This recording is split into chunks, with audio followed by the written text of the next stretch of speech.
You almost forgot the special announcement. Forget Dude, the special announcement. a lot of shit has been going on. Almost going to be the most exciting part of the show, but there's so many fun things to be talking about today that like the special announcement that we're going to start the show with, like it's just going to start high and like just keep rolling. Yep. Like there's 2 bad games out of the 10 games that we're going to talk about today. Mm-hmm. And we have transfer portal targets, which we have Mike back for us. And to tie it in with the special announcement by having Mike here with us, Mike is going to be back next Wednesday as well, because we are going to have another future Wisconsin Badger on the show. Next Wednesday, we are going to have Amari Snowden on the show. So we're very excited for that. Sure. Let's go. I feel like Mike probably needed to change his shorts after I told him that Amari Snowden was going to be on the show, because Mike's been on the Amari Snowden train since before he was committed to Wisconsin. So yes, he was. I know Mike's going to be excited for Amari Snowden. So Mike's going to join us to interview him next Wednesday. So next Wednesday we will have Amari Snowden, future Wisconsin Badger, on the show. So the reason we have Mike on with us today is because we are talking Badger basketball transfer targets. So we each have a top 5, and I meant to ask you guys this before we started, but do you guys want to give me your number 1 guy and count down, or do you want to start with your number 5 guy and go to the guy you have at the top of your list? Go ahead, Mikey. Start from the bottom. Let's start from the bottom. I'm just going to be honest with you. I didn't really put them in like order of like most want. I just picked guys that are needs, and then I just put numbers next to them. That's what I did. I was like, these guys are needs. They can help the Badgers. That's what's going to happen. I mentioned this in the chat with all of us as we were putting our rankings together. I'm like, my guys are all wings. Like, I have all wing players. I have 3 out of 5 that are wings. 3 out of 5. Yep. Okay. All right. Mike, you're the guest, so we're going to go to your first, and give me your number 5 transfer target for the Badger basketball team. Yeah, absolutely. So I guess like going off of this, right? I was just actually looking on Twitter prior to this, and as of right now, it sounds like Wisconsin only has 1 scholarship available. So I am going strictly off of that, and that's how I put my top 5 currently. I was going back and forth with a couple guys, but number 5, I'm going to start off with the Kimberly native. I got Jackson Pavlovsky at number 5. Yep. He is the guard out of Wofford.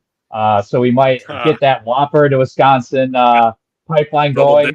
They're probably pretty mad at all the Wisconsin kids that have gone there and then end up transferring out, because that's now multiple Wisconsin guys. But anyway, in 15 points, I mean, his freshman year is pretty impressive. He averaged over 30 minutes a game, 15 points per game, 3 rebounds, 4 assists. Another crucial element in this, when I was looking at it, is he was 39% from 3, which is exceptional.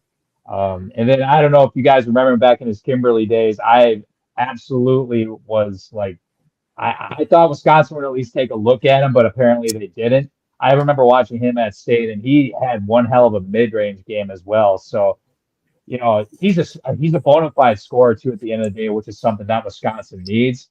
Now, the reason why I think we might stay away from him is maybe his size, because again, going off of, as of right now, only have 1 scholarship available.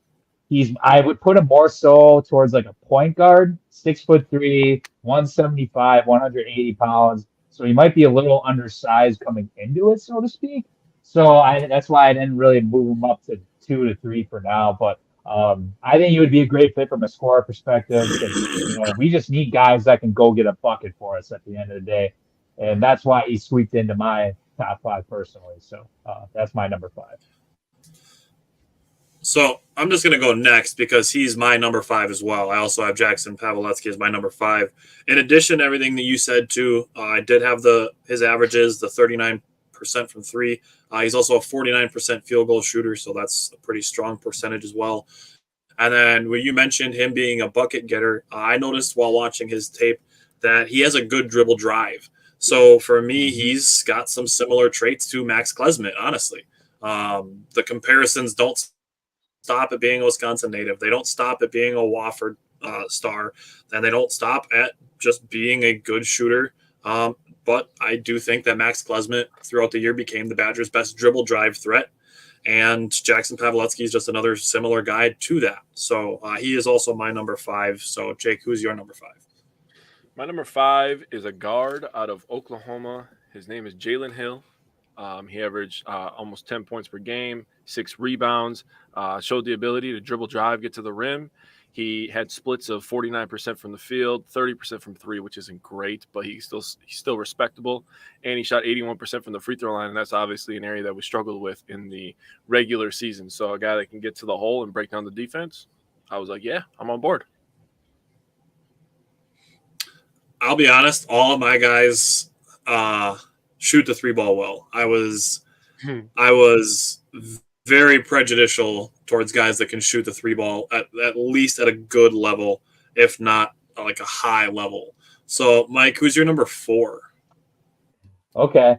This guy, I think, is going to be pretty out of reach. I'm pretty sure all of the blue bloods, or at least some of the top guys, top schools will be after him. I got the shooting guard out of Oral Roberts. I got Max Abmas. For those of you that don't know, he's averaged right around the 22 to 23 points per game the last couple seasons, 37% from 3. He was also a big-time player when Oral Roberts made that Sweet 16 run back in 2020-21. So he's definitely got the big game experience as well, and I believe he's going to have 2 years of eligibility to wherever he goes next. So that's big time, and he's another one of those bucket getters, so to speak. And as Tyler kind of pointed out, and I think we're kind of in the same boat. We need shooters. A shooter should be one of our priorities, or just a straight up bucket getter.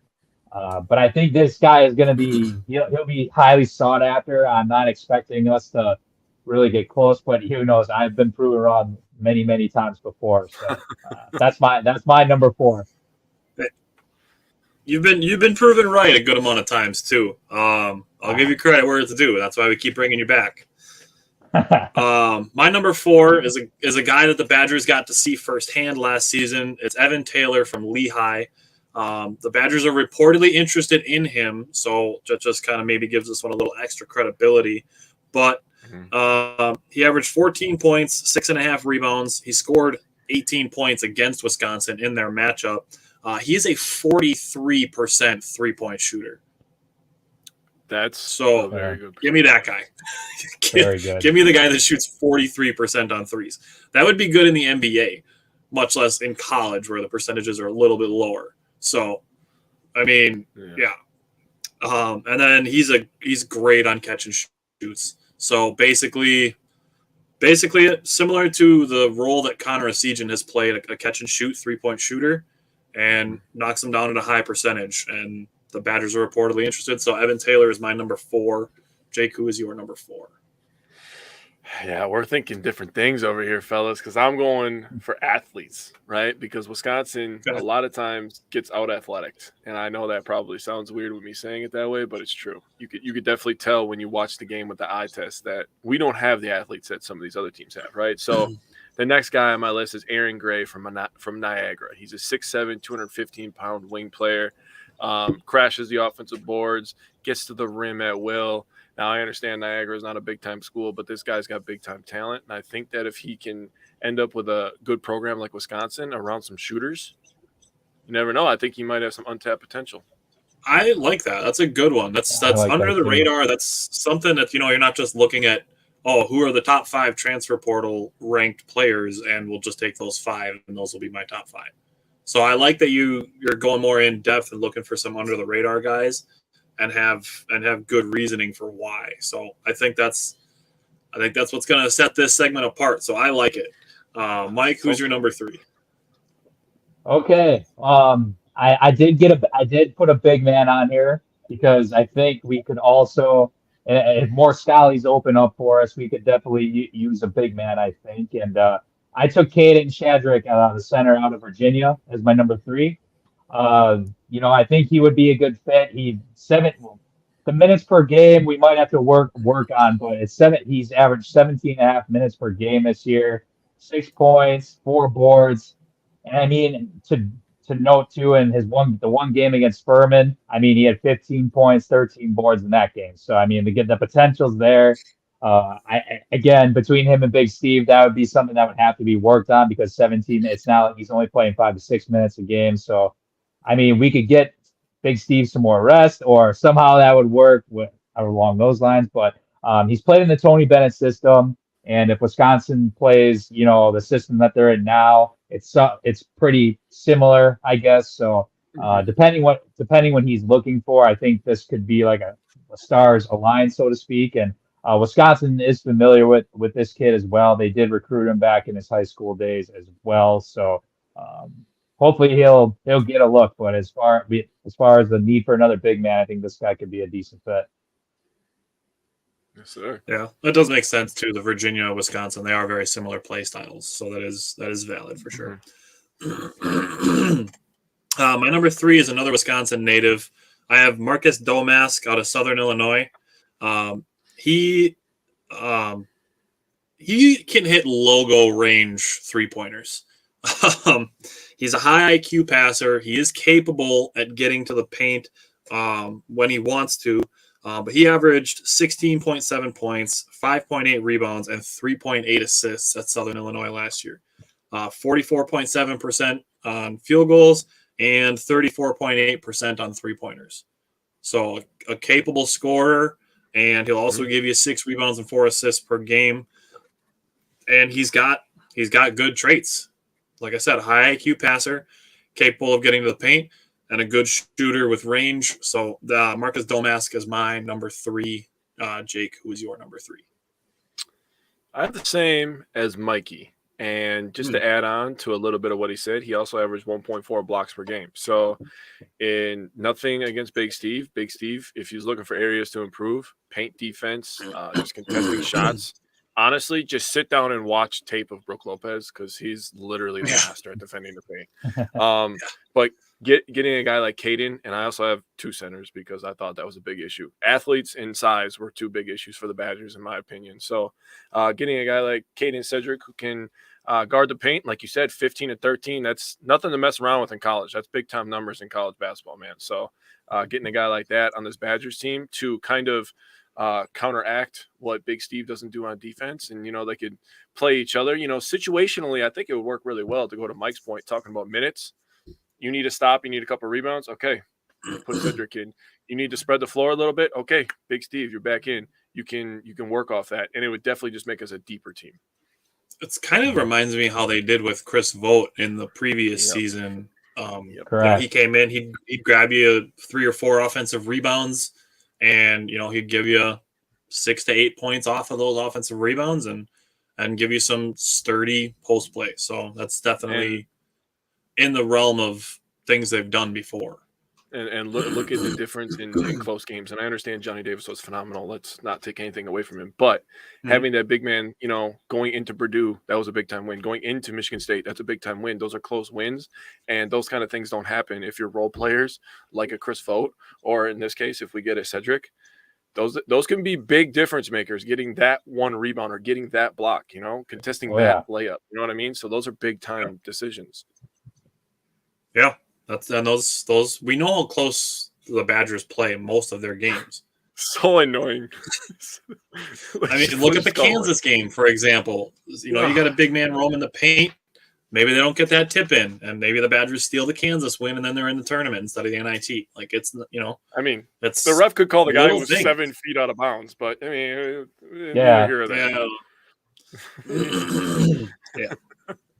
Mike's, who's your number 2? You can.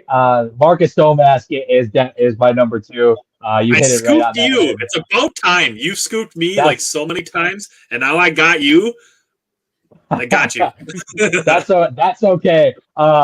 Remember watching him at state basketball as well. He's in our backyard in Waupun. Great player. Yeah, 17 points a game, 6 boards. He was the conference player of the year as well, I believe, this past season. So we'd love to have him. We'll see how he does when he tests the NBA waters as well. But no, this is somebody that I know Wisconsin's already contacted as well. But then again, Wisconsin's contacted probably about 10 other guys too. So it remains to be seen there. But I'll mention my honorable mention that I was going to put into.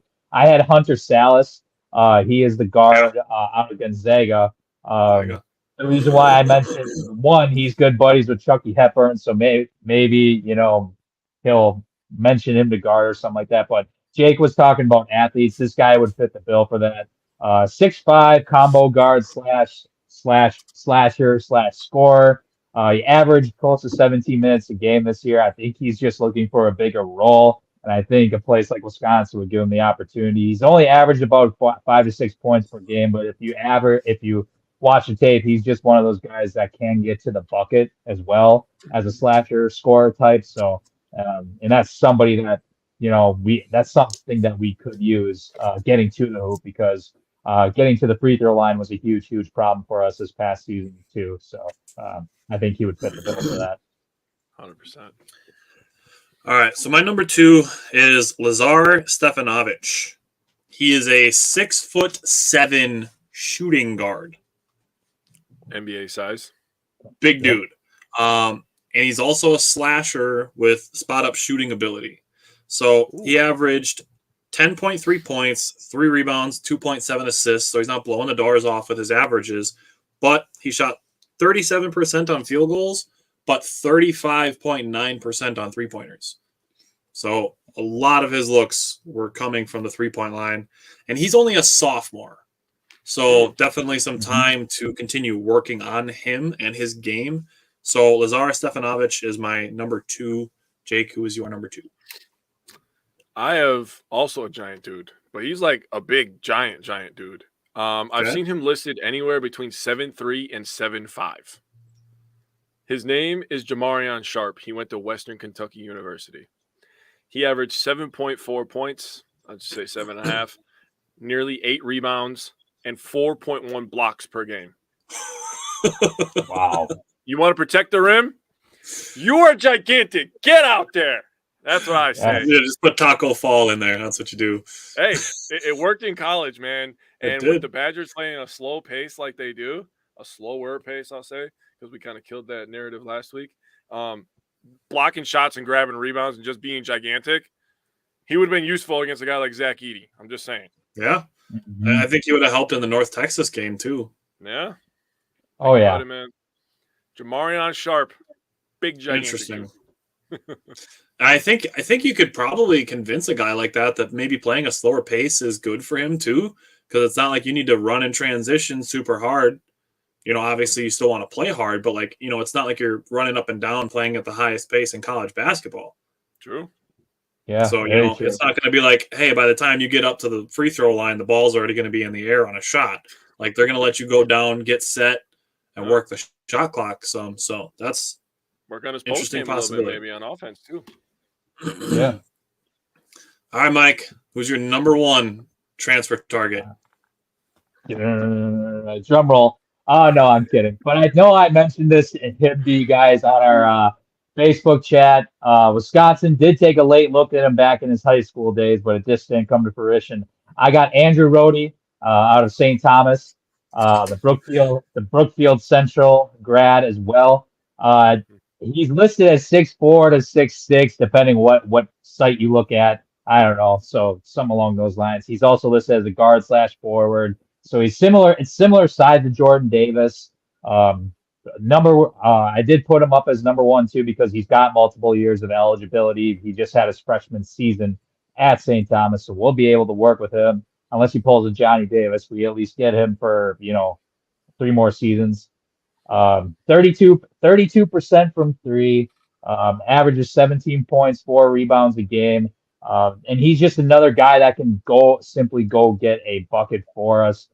Wisconsin is definitely familiar with this kid. We just got a little late to the party at the end of the day, and not enough schools I think were after him, but he just blew up this year. He was a freshman of the year in his conference too. So a lot of teams were familiar with the name. So just watching him on tape, I think he'd also be a perfect fit, obviously, for us. And yeah, with similar size and with if we had to give a scholarship, our 1 scholarship to somebody right now, that's who I would give it to. just to fit the bill, fit the mold for that. Because I think, no offense to Jordan Davis, I think this guy could elevate, the team in a very, very dramatic way and right away too. So Andrew Rohde. So my number one guy is a senior, actually. So he's a 1-year guy, but I want him on the Badgers so badly. It is Bryce Williams from the Charlotte 49ers. So he's a senior from Charlotte. He's a 6'7" shooting guard / small forward. There are other Big Ten teams interested in him. Illinois and Nebraska are both already confirmed interested in him. He averaged 13.8 points, 5.3 rebounds, 47.9% on field goals, 39.7% on threes. Now here, listen to this. On off-ball screens, so this is guys setting screens for him and him coming to the ball, 1.42 points per possession. That is in the 96th percentile. That's a very solid choice. That's pretty good. Yeah, not bad. Not bad. Oh, that's very good. So an elite off-ball scorer with size that stripes the ball at almost basically 40% from the three-point line. Works for me. I want Bryce Williams bad. I went to the point of DMing him on Twitter like, I would love to see you in Wisconsin. Yeah, hey, not a bad idea. Do it. All right, Jake, who's your number? I have the same exact one as Mikey. I picked Andrew Rohde. Point being, also pretty close to the same as Mike. He's from Wisconsin. He's a Wisconsin kid. We don't like losing Wisconsin kids, especially talented ones like this. He can get to the bucket. He averaged 17 points per game, like Mike said, 4 rebounds, and he added in 3 helpers. So he's not afraid to share the ball. He's not afraid to get to the hoop. He can shoot. And a big thing for me was free throw percentage this year, because there's nothing more annoying in college basketball than when you miss the front end of a 1-and-1. Yeah. I don't know if it's just me. Obviously not. Tyler answered immediately. But, dude, when they get a free throw and they're like, oh, he's shooting the first of a 1-on-1 and he misses it, I'm like, that was a waste of my time getting anxious for that. Like, God damn it. And he's not going to waste a lot of them, shooting 81.5%. So that's pretty damn good. When I looked at this kid and I was watching his film, I was like, yeah. He's a Badger. Like, he just felt like a Badger to me. That's why he's number 1. All right, I like it. Some good lists, and I think definitely some names that aren't being floated around as super popular names. It's not Hunter Dickinson or Caleb Love that are on our lists. We're not just going, like I said, we're not just looking at the top 10 lists on the transfer portal rankings and just throwing 5 of the guys on a list. So I like that we brought up some guys that maybe aren't being discussed as much. So is there anything else you guys want to say on Badgers transfer targets before we say goodbye to Mike, at least until next week? Oh, man, I forgot to put Hunter Dickinson on my top 5. Oh, man, me too. Shame. Maybe if we would have done a top 69 list, he might have made the list. No, he's not cool enough for that. Not cool enough for that. Not cool for that either, no. I was going to say, Mikey, have you been paying attention to the spring football, dude? Oh, yeah. Did you? They released a camp or like a video last night. I'm pretty sure on like the first couple practices or whatever on like the team website. So no, I'm getting more and more pumped by the day. So there's a lot of good things going on there. We're a little over 2 weeks from the launch, and I think all three of us are going to be there. So yeah. I've heard DK and Mordecai going crazy in practice, bro. Dude, CJ Williams, dude, all the receivers are having their days. Like literally all of them. Is at it too. Yep. Will Paul, you hear Will Pauling's name all the time. Like it's consistent. Like CJ Williams has had his days. Keontae Lewis has been probably the most consistent, if you ask me, out of the whole group. Because you're hearing his name every year. No, I should say you're hearing his name on the first team offense every single day, being mentioned in some articles. So no, I mean that's something that we need though. I mean, there's 5-6 guys that are gonna get playing time for this team. Like there's no doubt about it, especially with like the rotations they're gonna have, obviously, and they've made it clear that they want like a top 6 that are gonna be playing. like every single game this year. So no, it's good to see like multiple guys, showing up for practice, like making big plays, big catches for the guys. And no, I'm excited, man. Like, dude, I wish the season started Lewis might eat on this offense, dude. Like he was our deep ball threat last year. Yeah. And we're spreading him out now. He might. We got a guy that can huck the ball. He might, bro. Like people are gonna know. Like people are gonna tune into a Badger game. We're number 8 ranked in the country at like 7-0, and they're gonna be like, "The hell is Countess Lewis? You're gonna fucking learn today, boy." Yeah, it's like, oh my god, the Badgers are winning 69-0 over Washington State. Jesus, dude, they were so close last year to win it in the second week. I know they did a field goal. I was like, why? Anyways, I'm excited. Let's get this going. Yeah. I feel like that's something that Luke Fickell would do. Like he'd kick the field goal to make it fun. He would. He knows. Like Paul Chris wouldn't. Paul Chris is a guy that wouldn't do it, but I feel like Luke Fickell would do it for the culture. Yes, dude, absolutely. I can't wait. That would be legit Madtown. 69-0. Imagine that. Oh god. All right. Well, we will have somebody from the Badgers 2023 roster next week. We're gonna have Amari Snowden on the show next week, so Mike will be back for that. Mike, thanks for hopping on to discuss some transfer targets with us, and we will see you next week, Wednesday. Sounds good, fellas. Thanks for having me on. We'll see you next week. Sir, see you later, man. Sounds good. So we just get to keep her rolling. We just get to keep her moving and just roll right on to the next thing. So the next thing is the Milwaukee Bucks, and I know we both predicted 3-1 weeks. We just, picked different games, but let's start with power pairs and give me your Bucks power pair and underrated performer. Oh my goodness, power pair. Oh god, did I rip the wrong page out? Hold on a second. I'm disoriented. I got it. Never mind. Okay, thought I was organized. I wasn't. Look at me. All right, power pair. So I have Giannis and Drew. Not shocking. Me too. Right? So Giannis averaged 30-12, 7.5 assists. He shot 47 of 78 overall. That comes out to 60%. He averaged a block and a steal, and he finished the week at a plus 27. I will save Drew Holiday's stats for you, so you can have at least one of them. I was gonna say, I'm like, yep, he did say that. Yep, said that. Said that. Yep, checked them all off. All right. So Drew Holiday, the other guy in the power pair, averaged 25 points, 6.5 rebounds, 6 assists. So basically 25, 6.5, and 6. Also put up 4 steals against the 76ers. He was 41 of 70 shooting on the week. That's 58.6%. And he was 9 of 20 on threes, which is 45%. So strong week from Drew Holiday, obviously highlighted by some very, very strong performances, which we will get to when we discuss the games individually. Who is your underrated performer? You know who it has to be. The 6th man of the year, the underdog, Bobby Portis. I'm glad I didn't pick him because he felt like the right choice, but I wanted to go a little sneakier. So good pick.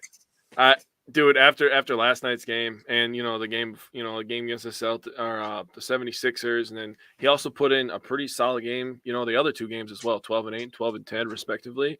He averaged 15 and 10 this week. He shot 23 of 47. That is 48%. And he shot 10 of 19, from 3. He actually made more 3-pointers than Drew Holiday, which was crazy to me. So 53% on 3-pointers. So I have a cool stat about Giannis and Bobby, which is going to tie into the power pairs when we get there. But I'm going to wait till after the Wizards game. So remind me for that. Cool. I'm super excited that Bobby Portis is resurging from the 3-point line. That's something that we've been looking for like the first 2/3 of the season. So to see that coming back for Bobby Portis after going through an injury, it's like, okay, so he twisted his knee and ankle and now he's shooting threes good again. Like, right. All right, I'll take it. Right. My underrated performer, I went with Wesley Matthews. Okay. He played 1 minute and 26 seconds against the Philadelphia 76ers. And then he played 29 and a half minutes last night against the Wizards. So for a guy like Wesley Matthews to always stay ready, he played very well, I think. In games that he played, significant minutes, so just taking out the Philly game, he averaged 6.3 points, was 8 of 13 from the field. That's 61.5%. And 4 for 9 on threes. That's 44.4%. So for the Pacers, Celtics, and Wizards games, Wesley Matthews, very serviceable guy for, coming off your ninth guy off the bench. Shit, he might be 11th at this point. Let's be honest, bro. Well, I mean, with Grayson and Pat hurt, he's probably going to be like 7th, and depending on if Javon actually misses, multiple games, but they might have just been holding Javon out last night to play him tonight. We'll see when the injury report comes out. The only guys that I saw for sure out was Pat and Grayson. Yeah. I think my favorite part about you picking Wesley Matthews, it allows me to bring up his interview that he did at halftime last night. And she said, a lot of arrows out there for you. And he looks around like, because he hit 3 3-pointers in the first half. So a lot of bow and arrows that way. And I like that Bobby Portis did it the other day, or was it last night? No, I think it was the other day. And they talked about everybody having different variations of shooting the arrow, which I thought was cool. Yeah, right. Some guys are just real quick ones. Some guys are like, let it go. And we see a lot from Drew Holiday. So we do see a lot from Drew Holiday. All right. So let's start with the Pacers game from last week. What stood out to you from the Bucks and Pacers besides everybody scoring on Jordan Nwora? Okay, so there's a lot to unpack from this game, right? There is a lot. Drew Holiday, holy shit, 51 points, dude. Him and Giannis were absolutely controlling the pace. Going unnoticed was Brook Lopez, who had another 20-point game. Yep. So nobody even talked about that. Giannis with 38, 17, and 12. The Pacers played the Bucks tough because of the pace they play. And, you brought it up. It matches their name, and it does. They're a young team, so they want to get out and run, and they get easy buckets on us. They shot 53 of 101. That's damn near 53% on field goals. So, I mean, they're getting to the rim. They're getting easy buckets. That's what that tells me. 36 assists for them as well. Not that I'm trying to give the Pacers credit, but that is a very high number of assists. They had 36 assists and 29 rebounds. That sounds wrong. That sounds fuck. That sounds wrong. You know what? That sounds like a game that ended 150 to 130. It does. But the reason they didn't have any rebounds is because the Bucks shot 62%. That's nuts. And we only made 10 threes and we scored 149 points. Dude, that is fucking dumb. And I think the best thing that came from this game was the Grayson Allen dunk. I could be wrong. It was either that or the photo on the bench with the 5 guys on the bench. Ooh, it was 6 guys because Middleton was in there too in his street clothes. It was 6 guys. You're right. Yeah. I don't know which one was better, but both of them are fantastic moments as a Bucks fan. I'll just say that. Honestly, so Giannis gets a poster dunk. Yep. And it's like 47 seconds later that Grayson Allen's like, all right, Giannis, hold my beer. Right, and dude. Like it just like a detonation of a dunk, and he falls and he just smack and bounces off the floor. And it's like the amount of adrenaline that is probably running through Grayson Allen's body from that. It's just like, no, there was like, he probably could have broken his wrist in 4 spots and he still would have popped up screaming like after a dunk like that. Like, oh my God, like rewatching it and seeing like the rim being like at his elbow. Like that dude's 6'4". He was flying. Dunking on a guy who is 6'7", just driving to the basket. In the fact, he was a one-man fast break, dude. Oh, that dunk was so nuts. Like, I know we were talking during the game, and we were both like, oh my God, like losing our shit. Because it just happened just a minute ago. Giannis just 2-hand dunked on a dude. I know. I barely had a chance to look up, and Grayson Allen was flying through the air. That insane. Wow. Yeah, nuts. So I want to go back to the beginning of this game when Giannis got a technical for screaming at a ref. Yeah. There should have been a foul. So Giannis jumps in the air. A guy puts 2 hands in his back and pushes him while he's in the air. I fully 110,000% understand Giannis screaming at a ref for that, because that's not even, like a question of officiating. Like, that's a question of safety at that point. Yep. Pushing somebody while they're in the air is dangerous. Yep. Now that's something you don't do at the YMCA. So no, don't do that. Yeah. But I wanna highlight that this is an area that Thanasis makes a difference on the team. Because the next time out, Giannis is sitting on the bench and Thanasis is in his ear, like bringing him back to earth. Like, Giannis is probably super pissed at that and is probably going to be freight training himself to an offensive foul on the next possession. Mm-hmm. But Thanasis calmed him down, and he turned in the fastest triple-double of his career. 4 minutes into the third quarter, Giannis had a triple-double. Fastest of his career. Jrue Holiday, 27 points in the first half. That's the most of any half of his career. Mm-hmm. Followed it up with 24 in the second half, which is awesome. Giannis, the first 9 minutes of the game, 13 points, 7 rebounds, and 4 assists. So I was waiting for you to talk about Jrue Holiday because I wanted to add this little tidbit in there because I knew you were going to have little tidbits. I wanted to see if you had this.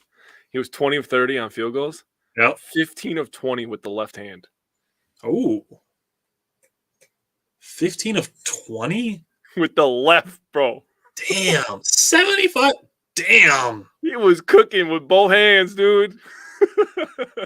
And this game happened right as I was telling Aiden, you need to work with both hands. You need to use both hands. That's crazy, dude. I heard Steve Novak say it. Damn, that's awesome. Really, the only things that concerned me with the first half was the first quarter, the Pacers had 8 second chance points, and 1 possession into the second quarter, they had 8 points off turnovers as well. Yeah. So teams with high pace, you got to keep them off the boards and not turn the ball over. Yep. It was earlier this season, the Bucks and the Pacers had a game where the Bucks did not allow a single second chance points to the Pacers. And Miles Turner played in that game. So, second half, like I said, Bucks need to take care of the ball against a team that likes to run. Mm-hmm. Credit to the Pacers. They were making open shots. Like you said, the 36 assists is impressive. Mm-hmm. Jrue Holiday hit 40 points with just under 3 minutes left in the third quarter. And then the next possession, he had a new career high. Bucks went on a 23-7 run in 5 minutes with Jrue Holiday basically going nuclear in the third quarter. He scored 19 points. Yeah, he was searching for his shot. Let's be honest. He knew he was having a game. He's not dumb. And then from there, that's where you get the Giannis two-hand dunk. That to me was the time to put the game away moment, where it's like, all right, we're not letting them hang around with us anymore. And then, like I said, Grayson Allen said, hold my beer, and then went and just absolutely detonated over Jordan Nwora. Then 1 possession later, Jrue Holiday also goes over Jordan Nwora, hits a fadeaway jumper that gives him 51 points. That moment, dude, this game was fucking phenomenal. I told you, I texted you, I was like, this entire game was a highlight reel. I got more still. Ooh. Just wait, I got more still. So you mentioned Giannis's triple-double. Mm-hmm. 89 combined points between Jrue and Giannis. Yeah. That is disrespectful. That's a lot. You mentioned the Brook, 21 points, 8 rebounds, 3 blocks also. Bobby Portis had 21 and 8. So the Bucks finished with 149 points. That is the 3rd highest in the Budenholzer era. They scored 150 on January 23rd against the Pistons. That's what kicked off their 16-game winning streak. Yep. And on January 28th, 2020, they scored 151 against the Washington Wizards. Oh, my God, they were so close. I know. Jrue Holiday three-pointer. That 149 points is the 6th highest regulation total in franchise history. I like it. So that's just a lot of points to be piling on. I like it. So I'm glad that we get to sandwich the bad game in between a bunch of good games. So let's get this one over with. Let's talk about the bad game, Bucks and Celtics. What stood out to you? Okay, I'm going to start with a question. Okay. Who the fuck is allowing all these goddamn back-to-backs at the end of the season. And like, I'm not even bitching just for the Bucks, but like the Lakers are playing a back-to-back. The Bucks just played one, like obviously this last week they played one, the week before, and now they play another one this week, right before the playoffs. This game was the first of a back-to-back for Boston too, so they were on the first of a back-to-back. They played Thursday, Friday. Yeah, think about that. It's who the fuck is this schedule is so wide. Like you go from like October 20 something to like the beginning of April, and you can't spread games out. But like I said early in the season, I'm like, the Bucks are going to have these back-to-backs all the time. That they have all these back-to-backs. But early in the season, we had a Philly game on a Tuesday, and then we played Brooklyn on Saturday. Think about why. Why? Yeah, stupid. But yeah, I hear you, and I understand that it's not completely avoidable because like sometimes there does need to be scheduling in there. But stop putting fucking travel in between on top of it too. Bro. For them to go from Indiana back home, like isn't a super far trip, but you're talking about leaving Indiana at 11 o'clock at night and getting back to Wisconsin at what, 1 a.m? And the Celtics are already in Milwaukee before the Milwaukee Bucks. Like, how stupid is that? So dumb. Anyway. Tim said the Christmas game against the Celtics was the end of a 6-game road trip. This game was the third. I think it was the third game in 4 days and the 5th game in 7 days. Yep, 5th game in 7 days. I saw that one too, but it's like, and then people are like, "Oh, the Bucks can't handle the Celtics." Like, yes, we can. We are. The Bucks and Celtics are literally built to beat each other. Let's just call it what it is. True. That's true. That's a fair point. And now we've seen that we have a weird Eastern Conference triangle now where the Celtics beat the Bucks beat the 76ers, and the 76ers beat the Celtics. So who the fuck knows what's happening in the Eastern Conference this year? Because I don't. If the Sixers beat the Celtics, bro, I'm gonna celebrate like we're in the finals. I'm not gonna lie to you. I'm with you on that. I'm gonna be like, no goddamn way do Embiid and Harden beat us. No way. No. But anyways, what stuck out to me this game? Not a whole lot. Legs in the first quarter were there, kind of the first half, but you could just tell after that we were done. Legs were done. No lift on the jump shots. We were missing. Giannis was missing layups. Everybody was missing layups. We were missing assignments. I mean, there's this website that shows you like adjusted shot percentages and like takes like your averages and the shots that you took and made in that game and like averaged everything out. And this game, the score was just ridiculous. They hit 22 3-pointers. Jaylen Brown and Jason Tatum were taking turns. I mean, it is what it is. They whooped our tails. It was the second largest home loss ever in franchise history, but it only counts as one. Yep. And tonight, after we beat the Bulls, ain't nobody. We will be number one. About it. We're gonna be clinching it, so I'm cool. Yeah. So you mentioned the threes. First half 3-pointers. The Bucks shot 22. The Celtics shot 23. Bucks made 3. The Celtics made 12. The Bucks were down 28 points at halftime. That 3-point disparity is 27 points worth. Yep. And it was all Brown. That's essentially the lead right there. The first quarter, like to your point on the legs being gone, the first quarter, there was 9 lead changes. They were going back and forth in the first quarter. And that's where it felt like the Bucks ran out of gas. I fully expect when we play the Celtics for it to be back and forth for 7 straight games. Just 7 straight games of anxiety. I know we're going to lose some games. Might lose one in Milwaukee. We'll definitely lose in Boston. I'm almost guaranteeing it. Not that I don't believe we can't win in Boston, but I just believe these two teams are the best and they're just equal. I think they're not only the best in the East, but I think they're the best in the entire NBA. 100%. It's basically, I would guarantee that this series goes 6 games for sure, and probably more than likely 7 games. Oh yeah, it's not going 4 or 5. I can promise. Right? Yeah, it's that. Unless somebody goes absolutely like insanely nuclear for 5 straight games, and even if like it's still probably going to go at least 6. I'll say this. There's only 2 people that come to mind, one on each team. Yep. I'm not saying that Brown can't do it, but Tatum is the lead horse there. Yeah. So if Brown's going to give you what he gives you, kind of like how I feel about like Holiday. We're going to get what we get out of Holiday. Yeah. Giannis is either going to go fucking nuts. He's going to be pissed off. And I'm telling you right now, to Al Horford's wife, if Giannis goes crazy on your husband, be ready. I'm coming. I want the Celtic killer to be able to go nuts against them too.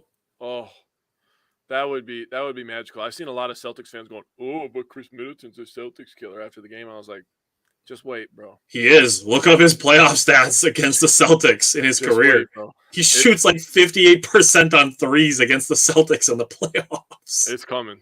I'm ready. Josh, I think both of the New York teams are going to be on the Bucks side of the bracket. Yeah, we would play the Knicks in the second round. Boston might not even have an easy first round matchup. They might end up having a matchup with Miami in the first round. Yeah, I know. Yikes. The way it looks right now, the Bucks are probably they'd get like the Bulls or maybe the Raptors in the first round. Give me Chicago. They were talking shit last night. I saw it. Yes. I saw it yesterday. Come on. They're better since the All-Star break, but they're still a play-in team. Hey, we're gonna smack the shit out of you today. And then if you want some more of that, come to the first round of the playoffs where the big boys play. Because we ain't playing around then. And then it's gonna be probably let's see, the 2-7 is probably gonna be the Celtics and the 76ers. Or sorry, the Celtics and the Heat. Yep. Then the 3-6 is probably gonna be the 76ers and the Nets. And then the 4-5 is going to be the Cavaliers and the Knicks. Cavs Knicks is so good, dude. We talked about that last week. We said it last week. It's going to be entertaining. So after the Bucks sweep the Bulls, we can watch them go 7. It's going to be so good. I'm so excited for that. Bunch of young guards going at each other. Julius Randle's been better this year, too. Doesn't have the ball in his hands as much, so he can just be a scorer. Yeah, Evan Mobley gets a taste of the playoffs. Josh said the Heat are one of those teams where you never know what you'll get into. That's definitely true. I'll tell you this. They're well coached and they play hard on defense. So yeah, you know your Jimmy Butler's capable of taking a game over. Yeah. So that'll be an interesting series to see the Celtics have to play the Heat. So is Bam. We both love Bam. Yeah. Hey, the Heat could take a game or two from the Celtics. I won't lie to you. I agree. Yeah. All right. Now that we got that one out of the way, let's talk about one of the fun ones. Let's go Bucks and 76ers. Yeah. There's a lot to unpack from this one, too. So what stood out to you from Bucks and 76ers? So let's start it like this, right? Brooke owns Embiid. Okay. Yes, he does. I'm just going to say that. And we're going to say that even after the comments last night from Doc Rivers trying to put influence the media, I'll say, saying, oh, the MVP race is over. Did you just forget that you got your ass whooped by the actual MVP? Like, Embiid was -10 in this game, and Giannis was +21. It's a pretty big disparity for two people on the same court. I'm going to be honest with you. If Embiid wins the MVP, it's going to be because people feel sorry for him. Yep. Not because he's qualified. He's going to be we don't want him to be finished. He's too good to not have an MVP. Now, fuck that. Plenty of guys like that throughout the history of the league. That's bullshit, by the way. Dwayne Wade never won an MVP. And he definitely could have won, what was that, 2009? 2009, he probably should have, maybe. Could have won. He led the league in points. If the Cavaliers didn't win 66 games that year and the Heat won 44, that's the difference there. Well, hey, let's take that argument, right? They won 66 games. They were number 1 seed. LeBron was amazing, whatever, blah, blah, blah, right? Yeah. Dwayne Wade led the league in scoring. Embiid is leading the league in scoring. Dwayne Wade finished 3rd in Defensive Player of the Year that year. Embiid won't be on that high. But and we could talk about that too, by the way, the MVP or the Defensive Player of the Year. I saw that Brooke was 2nd, and I'm like, in what fucking world? But he was literally 2nd. I saw it today. They had Jaren Jackson Jr. ahead of him. But I fucking knew it too. It's because he averages like 2 steals a game. If the blocks are negligible, but it's because Jaren Jackson Jr. averages more steals. That's going to be why. Yeah, and it's going to be so stupid. But I hope it's one of those situations. Like, remember who the hell won defense? It was actually a Grizzlies player. It was Marc Gasol, and he didn't even make first team all defense. Remember that? That shit was hilarious. But anyways, I'm getting off track here. Let's just go to the Bucks. The Bucks shot 58% in this game. So I talked about them shooting 62% versus the Pacers. They shot 58% against the Joel Embiid-led defense, right? And when you look at it just from that perspective, you're like, oh, wow, I can't believe they did that. But then you're like, Tobias Harris, trash. James Harden, trash on defense. Tyrese Maxey, tries hard, little, trash. Not stopping Drew Holiday. Sorry. Hit the weight room. The Bucks only made 10 threes again, but they still shot it at a decent clip. I would like it a little higher. 36% is okay. 42 rebounds, 28 assists, only 12 turnovers, which I love. I love when they keep it at 12 and under. Under 13 is my goal. If they're 13, I'm okay. 14 is 13 or below that's where you want it. Especially if you're not hitting a ton of threes, like the Bucks only hit 10 in this game. If you're going to hit a ton of threes, you can kind of negate the high turnovers. But when you're not shooting threes crazy, I mean, having that low turnover number is obviously phenomenal. Yeah. So I wanted to point this out. We held the 76ers to 36 rebounds. 11 of them were on offense. They only got 25 defensive rebounds. You want to talk about a team that got their ass whooped against the Celtics, and they were pissed. We were like, we got bullied on our own floor. Yeah. They looked themselves in the mirrors, and they realized, like PJ Tucker said, that we already had dogs. They just didn't know. The dogs woke back up in this game, in my opinion, because they came out, they played with an attitude, played with an edge, had fresh legs, and they just absolutely kicked their ass. So the Sixers never led in this game, by the way. The Bucks had the lead all the way up to 22. And one last thing before I give the floor to Tyler here. Joel Embiid, when Brook Lopez, Jesus, I'm getting tongue-tied, was the primary defender on him, he shot 33 of 79. That is ass cheeks. That's what, like 40%? I didn't even get the percentage. I just saw it, and I was like, well, he's not good against Brook. And to your point, it's 41.7, I guess. But, that was close. Pretty damn good. But, to your point, Brook can bang with him down low, and Embiid definitely doesn't want that action. So Embiid tries to challenge Brook Lopez at the rim, and because Brook Lopez is so good at staying vertical, he blocks Embiid probably 3 or 4 times every time they play because Embiid can't flop against a guy who's very good at staying vertical. True. Like you just can't. Like there's nothing to justify the contact. Like that's where you got. So you mentioned already the Bucks came out and pissed. So starting the game, the Bucks made 7 of their first 7 shots. Bucks came out rested, hot. Bobby Portis came in, immediately hit a jumper, blocked Tyrese Maxey, got the rebound, and Bucks got second chance points. The Bucks outscored the 76ers 41-26 in the first quarter. The Bucks were better on both ends of the floor. Mm-hmm. Bobby Portis continued his hot shooting into the second quarter. He started 4 for 4 from the field. Drew Holiday was using smart positioning and just his high IQ to get steals. Mm-hmm. He stole a behind-the-back pass from James Harden.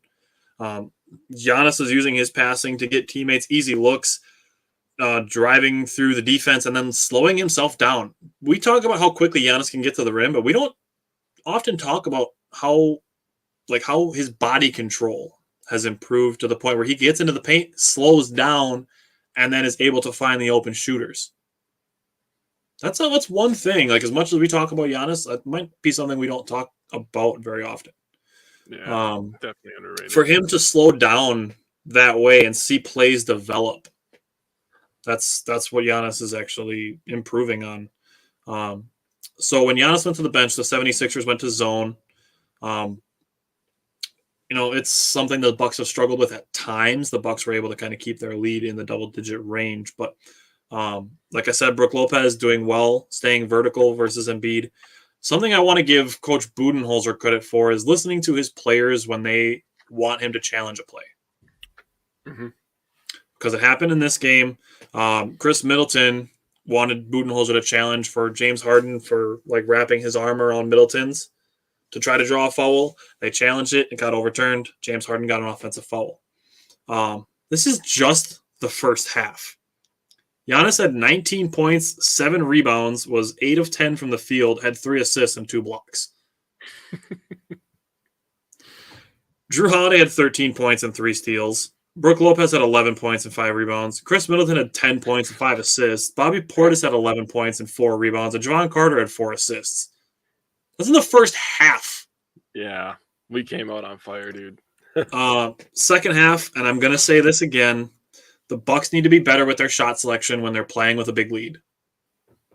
Yeah, it allows teams to creep back.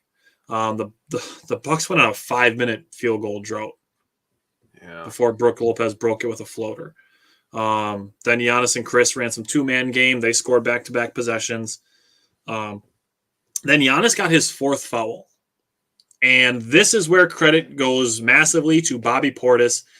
Giannis comes out with 4 fouls. Bobby Portis comes in, immediately scores 5 points. Stud. 2 possessions, 5 points, Bobby Portis. And then, arguably the biggest shot of the game, Joe Ingles hitting a huge 3 after a scramble. Everybody's diving, trying to get on the floor for the ball. The ball pops out, ends up in Joe Ingles' hands. Joe Ingles comes up in transition, shoots the 3, cashes it. Marcus Johnson goes nuts. This pushes the lead back to 10. Marcus Johnson goes, Joe Ingles calling his own number, rolling 7s, baby. I'm like, oh my God. That was the arguably best Marcus Johnson quote we have ever gotten, even though earlier in the season he said when Brook Lopez got an offensive rebound that size matters. And I like this one more. Yeah, that one Rolling was pretty 7s for Joe Ingles calling his own number. That's fucking amazing. Dude, that entire sequence of people diving on the floor, and we end up with a transition 3. And he cashes it. That completely ended everything the Sixers wanted. That put the lead back to double digits. We took momentum. We showed that we woke back up because they were on a little bit of a run, like you said, they were in a drought. And then the crowd was back awake, into it. That play was amazing. Marcus Johnson had me hyped. I loved it. Giannis came back in after Embiid's 4th foul. He scored 7 straight points. Yeah, he does that. He does. And then Jrue Holiday grabbed another steal from James Harden. Gets the steal, outlets the ball to Jay Crowder. Jay Crowder slows the ball down, and the play results in a Jrue Holiday corner 3. So the guy that started the play with the steal ends the play with a 3. Bobby Portis, Jrue Holiday, Giannis, they pushed the lead back up to 21 points. And then that was pretty much it. The Bucks still have not lost a season series to the 76ers underneath Coach Bud. They split it this year, but they have not lost a season series to the 76ers since Budenholzer took over. Damn. Interesting. Good stat. So Bucks had 5 guys in double figures. Giannis, 33, 14, 6 assists, 3 blocks. That's a 5-course meal of a stat line right there. For real, bro. Brook Lopez, like you said, just another 20-point game, 21-6. Chris Middleton, 19 points, 9 assists, only 1 turnover. Shit.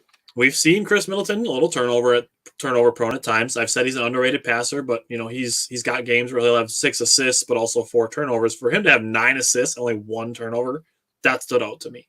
Yep. Jrue Holiday, 18 points, 4 steals. Bobby Portis, 18 points, 5 rebounds. Just a really complete team win, it felt like, for me over the 76ers. Kind of a statement win after having a statement loss to the Celtics. Yes, agreed.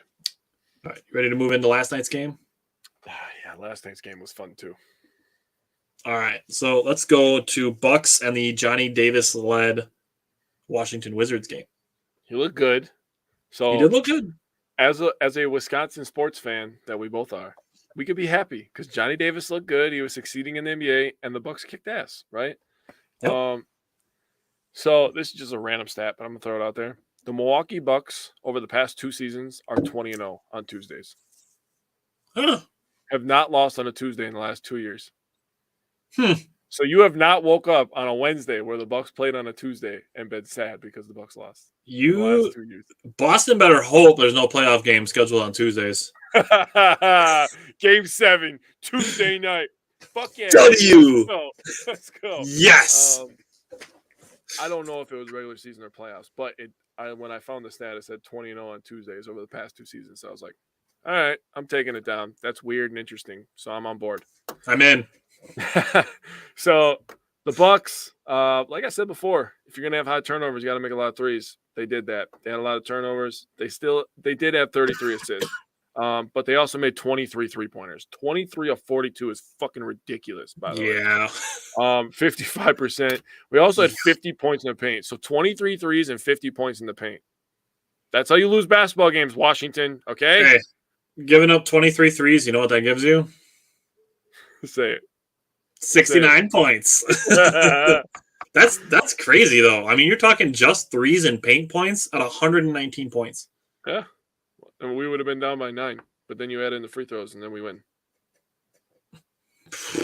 That doesn't even include Chris Middleton putting mid-range up on you. See? Exactly. Or Dirk Lopez, because we got that a little bit towards the end of the game too. We got a little bit of Dirk Lopez. Dude, you know what he's getting really freaking good at? Floaters. Freaking floaters, dude. He did a floater from the fucking free throw line. I was like, what? Yeah, he did. He took a free throw floater the other. Yep, you're right. And it didn't count because they called a foul, but he fucking you're right. cashed it. He cashed it. No rim, nothing. Just net. I was like, holy shit, bro. Like, that was pure touch. Yeah. Bro, if people are going to say anything about Brook Lopez and they want to talk about how unique he is, I really want people to understand the physicality that he deals with on defense, the responsibility that he has with everybody talking about passing everything to him. And then on offense, to be able to be that big and have that touch. That we talk about Giannis all the time, and like Drew is a rare guy, but like Brook Lopez is a rare breed. They don't make Brook Lopez's, every day. His offensive versatility alone makes him a rare breed. Yeah, it's crazy, man. He could post up, shoot threes, and now adding that floater is just like, damn, man. If he takes we get the occasional time too where he drives to the basket, and it's like Brook Lopez just dribbled the ball 7 times, and nobody took it away from him, and he scored. I love when he dunks, dude. He's got the slowest dribble drive in the history of basketball, and he still scores on it. It doesn't make any sense. So I wanted to transition into Brook just for a second because I told you I was going to get his post All-Star stats, and I got them. He is averaging 19.2 points, 7.5 rebounds, 2.5 blocks, 58% field goal percentage, 36% from 3, and 81% from the free throw line. Damn. This man is elite. He is elite. He's almost 50-40-80. 50-40-80 and averaging 2.5 blocks per game. That is elite. Damn. That's 100% a big 4. Yeah, I'm with you. And then we have a guy off the bench who has 20 rebounds twice now this year. Yeah. 20 rebounds twice. We have a guy off the bench sitting there ready to rip your face off. And he'll just grab 20 rebounds. He can hit floaters as well. He's shooting 50% on mid-rangers this year. The Bucks are fucking loaded, dude. Loaded. Yeah. And then Javon Carter can just hit like 3 pull-up threes on you. Doesn't even matter. What are you going to do about it? Nothing. Grayson Allen's dunking on people now. I mean, what's next, dude? Seriously. Other than that, I mean, really, the Wizards were young and horrible yesterday, so the Bucks took advantage of that. They were missing their 2 best players too, so I'll give them that. Mm-hmm. Kispert is nice. I'm not gonna lie. Like he's got some 6-man potential in him a little bit. I'll give him that. And you mentioned Mike and I about being torn on who to cheer for Johnny Davis dunking on Drew Holiday. Yeah. And I'm like, listen, it's okay to be excited for Johnny Davis, but here's the thing, the Bucks are going to get the W. So that's what it is at the end of the day. Sure. And that's what happened. Sure. So Washington took a very, very brief lead, 19-18. And then Bobby Portis hit back-to-back threes. And then Brook Lopez hit a 3 assisted by Bobby Portis. So 9 straight points scored or assisted by Bobby Portis. Jesus Christ. And then, like I said, Wesley Matthews, he's just always ready to play with intensity. Doesn't matter what he did the game before. So coming into this game, the previous game was the 76ers game. He played less than a minute and a half in that game, and he comes into this game ready to defend and make 3 threes in the first half. Yep. Wizards hung around a little bit. One of the Wesley Matthews threes gave a Bucks a 12-point lead, 59-47. The lead got cut down to 5 with 2 minutes and 40 seconds left. And then a timeout by Budenholzer. Mm-hmm. Giannis and Joe Ingles ran some 2-man game. They each got a bucket for each other. Mm-hmm. So 5 points there. 13-5 run to end the first half for the Bucks. Giannis had 17 and 9 at half. Bobby Portis already had a double-double at halftime with 13 points and 12 rebounds. I know. And Brook Lopez had 14 points in the first half. So starting the third quarter, the Bucks just firing on all cylinders. Jay Crowder heating up. He ended up scoring 13 points in the third quarter. Then we get another example of Mike Budenholzer listening to his players for a challenge and it being successful. Brook Lopez goes up to block Daniel Gafford's dunk attempt, gets ball, gets called a foul because Gafford fell, but because Brook Lopez is so damn good at staying vertical, they overturned it. It got called a block. Yep. Bucks got super hot from 3 in the third quarter. They hit 23s, the 23-point mark in the third quarter. They didn't make 23s in the third quarter. That would just be insane. Bruh. We would have scored 200 fucking points. Right? The Wizards went on a 7-0 run to open the fourth quarter, cut the lead to 12. Bucks refocused and got the job done. So that 23 three-pointers ties the second most of the season. On 42 attempts, like you said, that's 55%, which is just ridiculous. They did miss 12 free throws, which is concerning. 18 turnovers that turned into 22 points off of turnovers and allowed 9 second chance points. That's 43 fundamental failure points. It's just got to be a little more clean. Just tidy it up a little bit. The Bucks did have 33 assists on 50 field goals, so that was encouraging.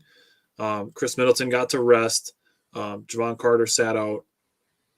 And Jay Crowder scored 19 points. That's the most he scored. The last time he scored 19 points was in the March of 2022 against the Bucks.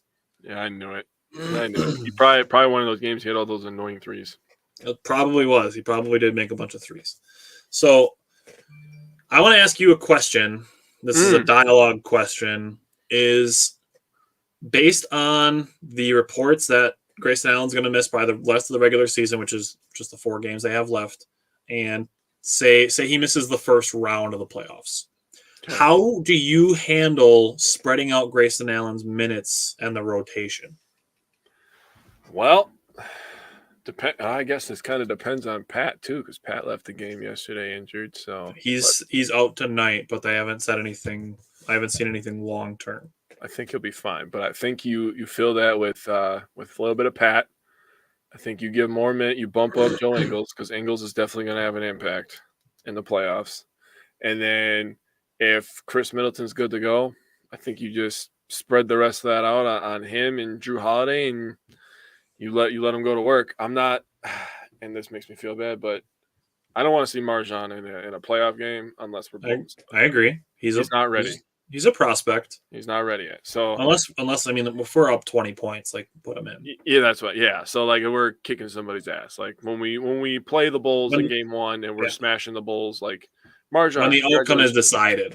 Yeah, congratulations, your first playoff minutes. So I would do Chris, Joe, and a little bit of Drew. Add a little bit, bump his up a couple minutes. That's how I would spread it out a little bit because the rotation gets shorter. Right. So for me, I'm thinking like they did last night. They started Jay Crowder. Mm-hmm. I think that gives you the best defensive lineup you could have. And then I think it's similar to last night where Wesley Matthews gets a bump in minutes. I think he's the next guy at the shooting guard position that I want to see play more because he brings that defensive intensity. He knows playoff basketball. He is a dog that way. We saw it during the Boston series last year. He put clamps on Jason Tatum for like 2.5 games by himself. Like he was, for a while, the only guy that could stop Jason Tatum. That's fair. So to have Jay Crowder and Wesley Matthews on the floor at the same time is also interesting to me. Mm-hmm. I like the thought of that because you put Wesley Matthews and Jay Crowder on, say, Jaylen Brown and Jason Tatum. That gives you a lot of defensive flexibility. A lot of freaking experience, I'll say that. Mm-hmm. And that's just hard-nosed defensive experienced players. Okay, so are you ready for this stat, dude? I'm really excited for this stat. I'm really excited. All right, what is it? Okay, so got to do a little bit of reading. But this is the most double-doubles by teammates, okay? Ooh. So there's 2, 4, 6, 7 teammates on this list, okay? 7 pairs of teammates? 7 pairs. 7 pairs Okay. of teammates. So the first one with 54, combined double-doubles is LeBron and Anthony Davis. Okay. Next up is Mobley and Jared Allen with 56, okay? Now you go up to 67. You have Jokic and Aaron Gordon. Okay. Now you go up to 72. You have Trae Young and Clint Capella. Okay. Then coming in third is Embiid and Harden with 73. Okay. You go up one more to the second most with 74. 74, remember that number. Sabonis and De'Aaron Fox. Number 1 on this list. And the only pair that has a fucking bench player in it, Giannis and Bobby Portis with 83. Damn. 9 more than the next pair. Damn. And they both missed chunks of games. Think about that. Bobby Portis missed 3 weeks of games. Think about that. They could have 100 together if they were both healthy for a whole year. That's like a real possibility. If they say they play 75 games, you're probably talking probably 50 from Giannis. Yeah, probably 60. You're probably talking 100, 110 double-doubles between those two. That's nuts. That is nuts. Unfair. Wow, that's awesome. If that doesn't show you the value of Bobby Portis, dude, if we don't get, because we're probably not going to win MVP, it'll probably be Embiid or Jokic, which is really stupid. Yeah. And from what it sounds like, Brook Lopez is not winning Defensive Player of the Year. He's second right now. Mm-hmm. If Bobby Portis does not win Sixth Man of the Year, if we don't get one of these motherfucking awards, I'm going to be pissed. I'm going to be super pissed if Malcolm Brogdon is ranked higher on the list than Bobby Portis. Bro, I'll be so mad. I'll be so mad, dude. Like, Portis has like 22 double-doubles off the bench. 22 off the bench. That is nuts.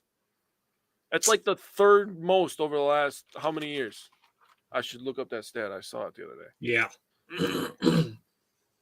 So the Bucks play tonight against Chicago. The magic number is 1. So if the Bucks win tonight, they clinch the number 1 seed. They play Friday against Memphis. Yep. And they play Sunday at Toronto. So if the Bucks win tonight, they'll probably sit some starters. Giannis is sitting tonight. I'm gonna say a 1-2 week, just because I feel like the Bucks are gonna win tonight and then kind of take it easy on Friday and Sunday. And then especially the fact that Toronto is fighting for seeding and the Western Conference is a gigantic mess. So I think the Grizzlies are probably going to want to add a win to their schedule as well. So I'm going to say a 1-2 week for the Bucks, but just because they're going to clinch tonight and then probably try to spread minutes out and get some guys some rest heading into the playoffs. So that's why I'm going to say 1-2. I'm going to say 2-1. I'm going to say they still have enough to beat the Raptors. So they're gonna win tonight. They're gonna win against the Raptors, and Memphis is still playing tough, trying to gain momentum going into the playoffs after they've kind of had a rough go of it in the middle end of the season here with a lot of stuff going on with Dylan Brooks acting a fool, John Morant. Everybody knows the story. So I'll say a 2-1 week for the Milwaukee Bucks. I'm not mad at it.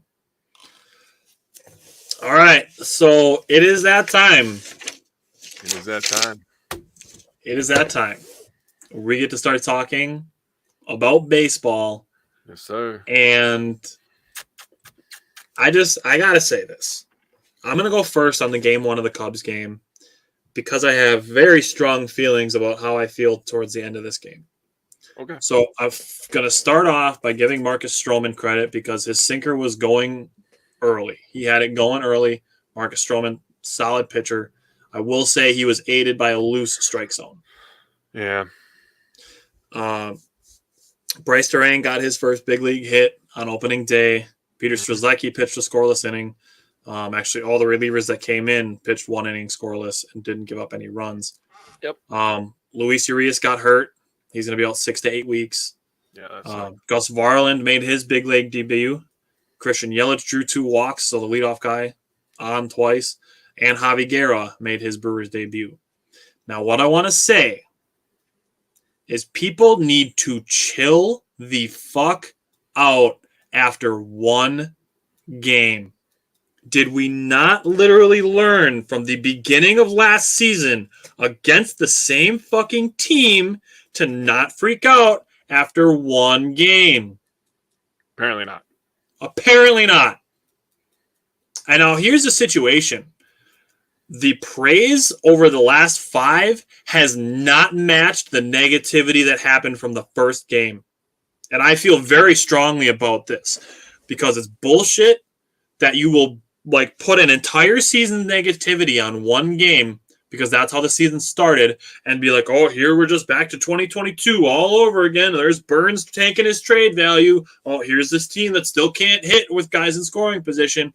But then to say after the next 5 games, oh, it's just the beginning of the season.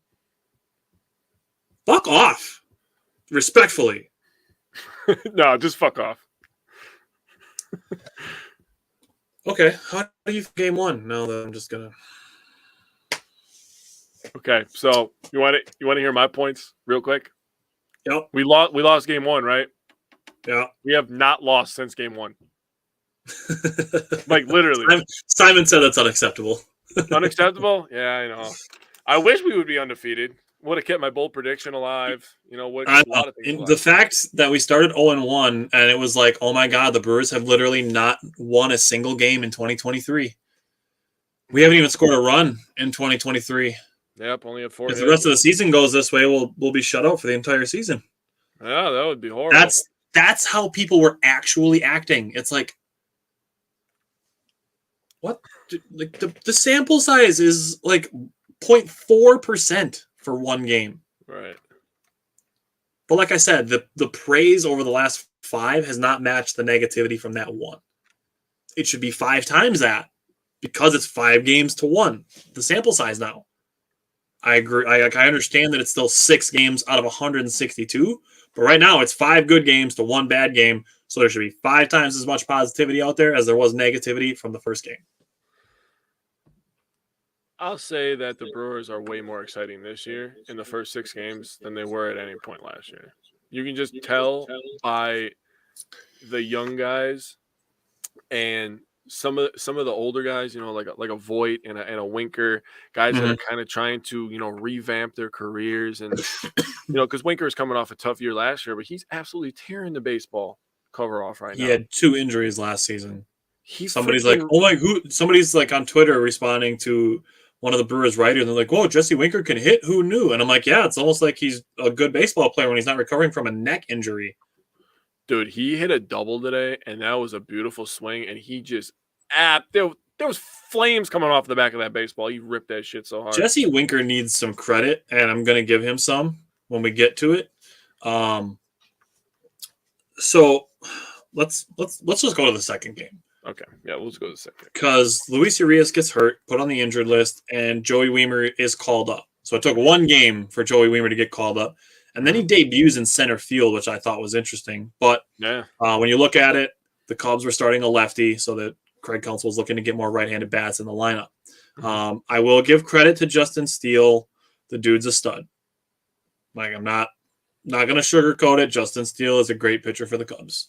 Yeah. Like, it is what it is. You know, even the teams we don't like are going to have nice things once in a while. It hurts, though. It hurts. I understand. But it's, you know, they're still 1 of 30. So, you know, they're going to get nice things once in a while. Our opening day predictions didn't turn out so well, but good thing they've responded since then. Yeah, right. It's almost like trash talking after one game is probably not a good idea if you're a Cubs fan.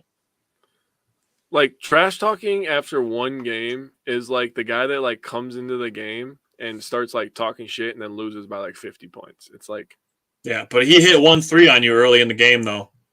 Oh, with the roster? I think we were close. Like, I think I was only off by 1 or 2 guys. Hauser being hurt got Joel Payamps onto the roster, which neither of us had predicted. But other than that, like, I was pretty close on the bullpen. Jake, I believe, did you have Wiemer on your roster? I think you had Frelick on your roster. I had Frelick. I thought Frelick would be over Wiemer, to be honest with you. Yeah. And you know why. You know why. Yeah, I mean, we all. Oh my! I can't wait for Seth to be on the roster. We're doing the Italian celebration. That's going to be awesome. Joey Wiemer, being the more experienced right fielder, is the reason he's up. And honestly, the way Joey Wiemer is playing, like at this point, just tell Tyrone Taylor, like, where do you want to go? We'll trade you there. I agree. I have one request. Since we're making a request and we're changing everything up with the Brewers. First of all, the cheesehead added to the home run celebration. Mamma mia. When we play roll out the barrel, from now on, it's left hand over your person and right hand like this when Sal roll out the barrel. It has to be. It has to be. We should go to a Brewer game wearing cheeseheads. We should do that. Oh, dude, I'm game. I was like this close to buying tickets for Saturday's game because I want that fucking jersey. I know, dude. I want the jersey so bad. But okay. I mean, I have like 7 straight hours of no family that day, which is very exciting for me, by the way. I have a basketball game that day. I know. That's why I didn't ask. But I was like, what time's the game on Saturday? I think it's a night game. It might be a night game. Let me check. You continue talking about Brewers beating the Cubs. Okay. So, Cubs game 2. Brewers get a couple guys on base in the first. What? No, go. Did you find it? Okay. Go. Brewers get a couple guys on base in the first inning. Justin Steele got a double play to get out of it. Brandon Woodruff's changeup was actually really sharp in this game. Joey Wiemer gets his first at bat, swings at the first pitch, and gets a double. His first major league hit. Brandon Woodruff, 5 strikeouts, first time through the lineup. He was pitching really well. William Contreras was hitting the ball hard. He was just hitting it too close to Dansby Swanson. The dude was putting on a defensive clinic in this game. Outside of the Ian Happ at bat that resulted in a home run, Brandon Woodruff was fantastic. Peter Strzelecki got another scoreless inning, 1-2-3 7th inning. Struck out the first batter that he faced. Jesse Winker pinch hit, single, tied the game. Garrett Mitchell pinch hit, walk. Then went first to third. Turang pinch ran for Winker. First pitch, Turang steals second base. The young guys are affecting the games, literally second game into the season. All 3 of them. Mm-hmm. Second game in. Got a little scare in the 9th inning, but then Cody Bellinger did Bellinger things and grounded into a double play. I got to give William Contreras some credit for behind the plate. He was keeping everything in front of him. Devin Williams throws some nasty stuff. And then just Brandon Woodruff, 6 innings, 8 strikeouts, 1 earned run, 3 scoreless innings from the bullpen again. Taylor's oldest time, 6 innings from your starter, 3 scoreless from the bullpen. Clean your hands, go home with a win. Tim said Saturday's game's at 6. It is. It's at 6. That's super tempting. I might have to talk to the boss upstairs when we're done with the show. Hey, I'm saying, bro. I still have Ticketmaster up on my phone, dude. I'm saying. We'll talk after the show. Okay. Tim's going too, so we can meet up with Tim at the Brewer game too. Tim, message one of us, message Wisco Fanatics if you want to, I guess. Tell us what section you're sitting in so we can try to sit by you. That could be fun. We should talk to Taylor too, because Taylor's in Milwaukee. He wants to go to a game with us too. He wanted to go to a Bucks game. Definitely don't talk to Simon. I would never want to go to a game with that guy. That guy sucks. Oh, hey, Simon. That'd be awkward. He's not watching anymore. He's the one that left. Yeah, right. What stood out to you from the second game against the Cubs? Well, you brought up a lot of good points, and one thing that you brought out that I have highlighted on here actually is Contreras has amazing hands. He said, "Wow, the disrespect." He's athletic. He really actually is athletic, dude. He was just wham, wham, wham, and I was like, "God damn, bro, this man's a karate guru back there, man, going crazy." He was catching everything. It was crazy. I've never like enjoyed watching a catcher catch a ball, but I was like, maybe it's because we were excited about him in the off season, and he's young and he's up and coming, and maybe that was why. But I was like really watching that close, and he was going crazy. I think we were excited for it because it's also been a position of need. True. From last year, so getting a guy who like fills that position of need so well, I think is the exciting part of it. Better watch out, Simon. There's a show coming up on Friday. You might just find yourself fired for the 69th time. 69th time. Yeah, this month. Yeah. So I'm really glad that you brought up Weimer coming in. His first ever pitch he saw. He got his first ever double. He's the fourth Brewer to ever get a hit on his first pitch.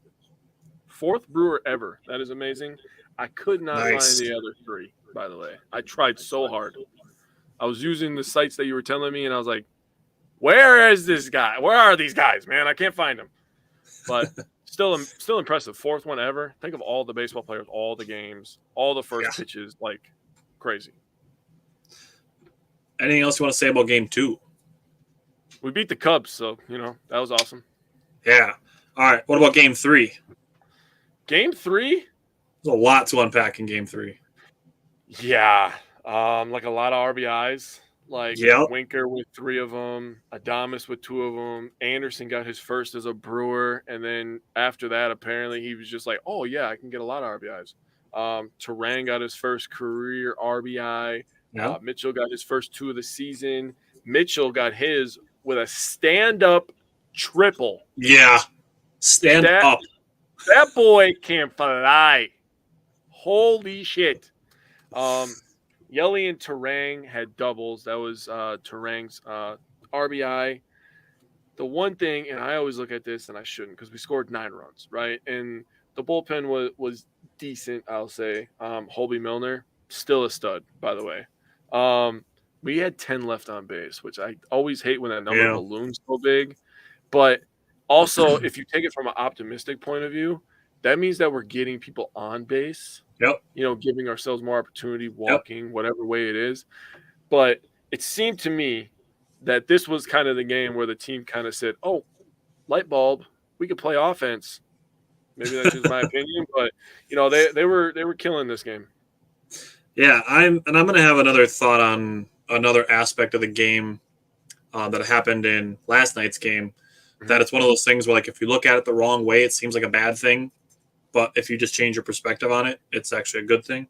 So when we get to last night's game, I'll bring that up. But Eric Lauer got off to kind of a shaky start in this game, but they got to strike him out, throw him out double play to end the first inning. So that kind of set the tone a little bit. Turang got off to a great start for this game as well. Got a pull hit to tie the game. Had a good play on defense between the first base and second baseman hole. The Brewers just held serve through the first 3 innings. Garrett Mitchell had the RBI triple, like you said, in the top of the 4th inning. And then Turang's speed on full display on an infield single. And then we get to Willy Adames, single. Christian Yelich scored. And then Winker and Adames, both on the first pitch of the at-bat, drove in runs. What I want to bring up is Bryce Turang being on base all 3 times. his first 3 at-bats. I also want to give Brian Anderson credit for drawing a 10-pitch walk and for Eric Lauer basically getting better every inning as the game went on. Then Joey Wiemer, another guy with an infield hit. Then Christian Yelich drew a walk. And then Jesse Winker hit a single. And Bryce Terang scored on this single. Joey Wiemer right behind him. They were moving, bro. Like, I get that Terang stayed back to make sure the ball was down so that he could tag up and score. But for Joey Wiemer to be 4 steps behind him, like, damn, the young guys, like, all of them can fly. All 3 of them can fly. It looks crazy, though, with Wiemer because he's like 2 of Terang. He's 6. Joey Wiemer is 6'4". I know. He's a massive human. And my nickname for him last year, he's backing me up, so I appreciate him for that. So after that, Brian Anderson gets an RBI sac fly. Garrett Mitchell gets an RBI single. Eric Lauer retired the final 7 batters that he faced, including 4 strikeouts. Sorry. We got to see Joel Payamps' Brewers debut. He struck out Mancini, which is a tough out. Top of the 7th, Bryce Terang drew another walk, so he got on all 4 times in this game. Yelich, going back to spring training, has found some opposite field power, something the Brewers didn't do a lot in 2022. Like I discussed a few times last season, what are things that the Brewers can do to improve, and using the opposite field was one of them. Yes. For Christian Yelich to be finding that again, and for Jesse Winker to be coming in and using the opposite field as well. I don't think people understand how good Jesse Winker is at getting on base. And when we get into our power pair, I'll put it out there. But he was an all-star. He was an all-star just 2 years ago. Let's just say that. So Jesse Winker gets the RBI sac fly, just putting the ball in play. And actually the Brewers as a team drew 6 walks, so the plate discipline is there. 4 of those 6 walks scored in this game. Damn, there you go. That's good. That is good.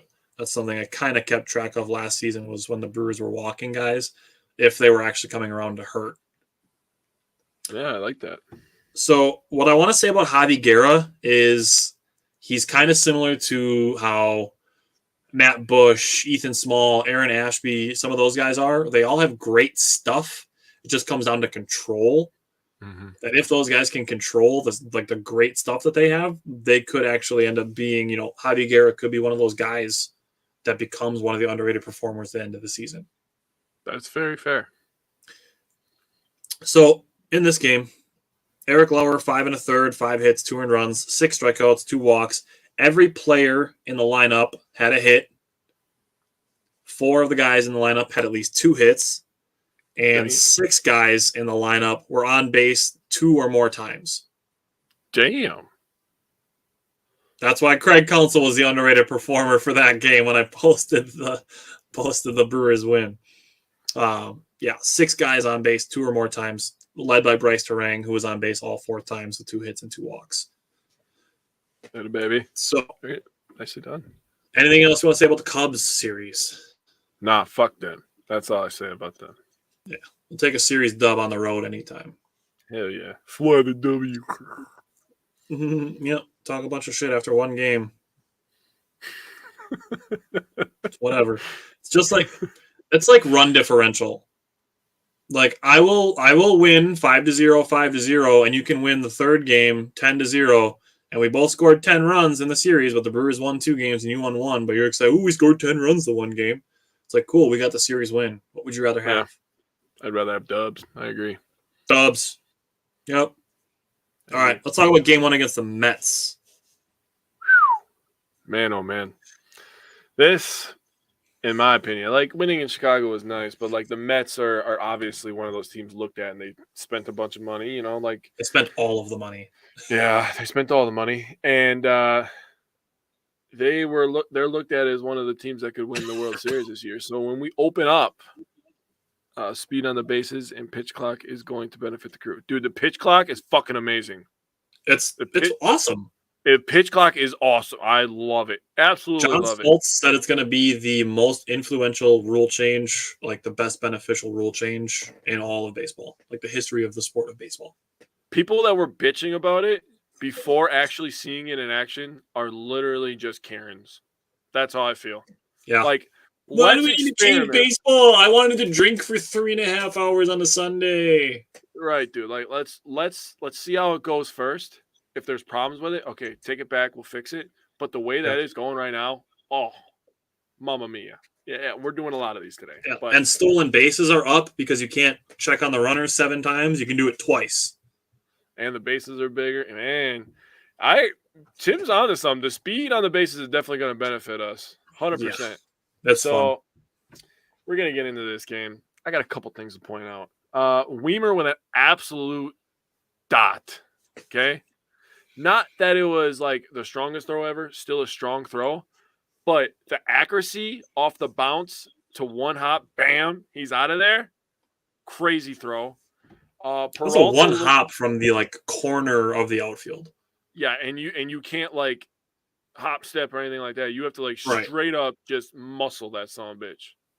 That was a great throw. You remember my nickname for him? Yeah, and it was Give me the validation. Come on. Give me the validation. He looks like him. I won't lie. Sorry, my girlfriend is. My nickname for Joey Weimer last season was Baby Renfro, so I'm just taking my victory lap real quick. He looks like him so far. I won't lie. With the outfield assists and the home run today, I will say he's faster than him. I will say he's definitely faster. He's faster than him, so he has that added aspect. But he said, "I want to drink for 3.5 hours on a Sunday."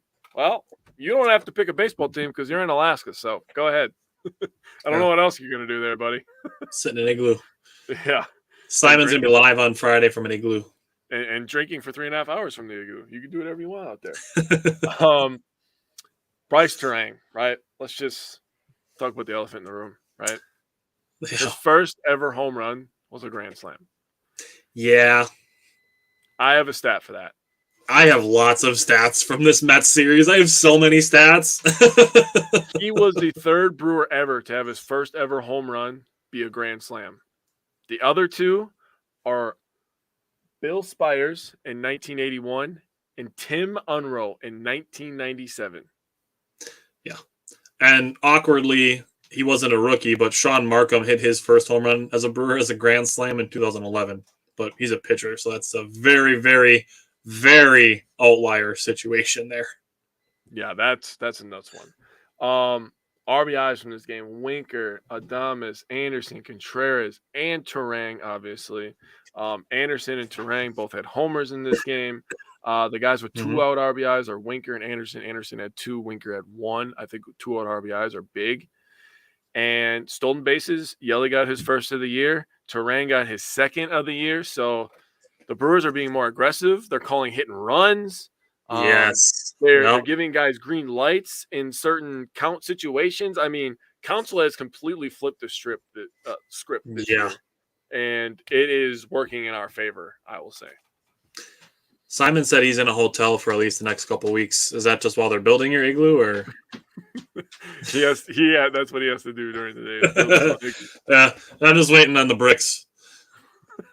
Just waiting for Christoph to cut the ice. All right, so another game with some inconsistent strikeout or in strike zone in the first inning. Brewers should have had to strike him out, throw him out to end the first inning, but luckily it didn't end up mattering. Freddie Peralta, another game where he got better as the game went on. Mm-hmm. The first Bryce Terang run was created by the stolen base. And Jesse Winker has been fantastic to start this season. Brian Anderson, it gets lost in this game because Bryce Terang hit the grand slam and it was a makes you romantic for baseball moment. But Brian Anderson's first home run was an absolute rocket. Yeah. He hit a 422-footer to dead center field. Yeah. Absolute rocket. Mm-hmm. But Garrett Mitchell single, and then the Brian Anderson home run. Both of those came with 2 outs.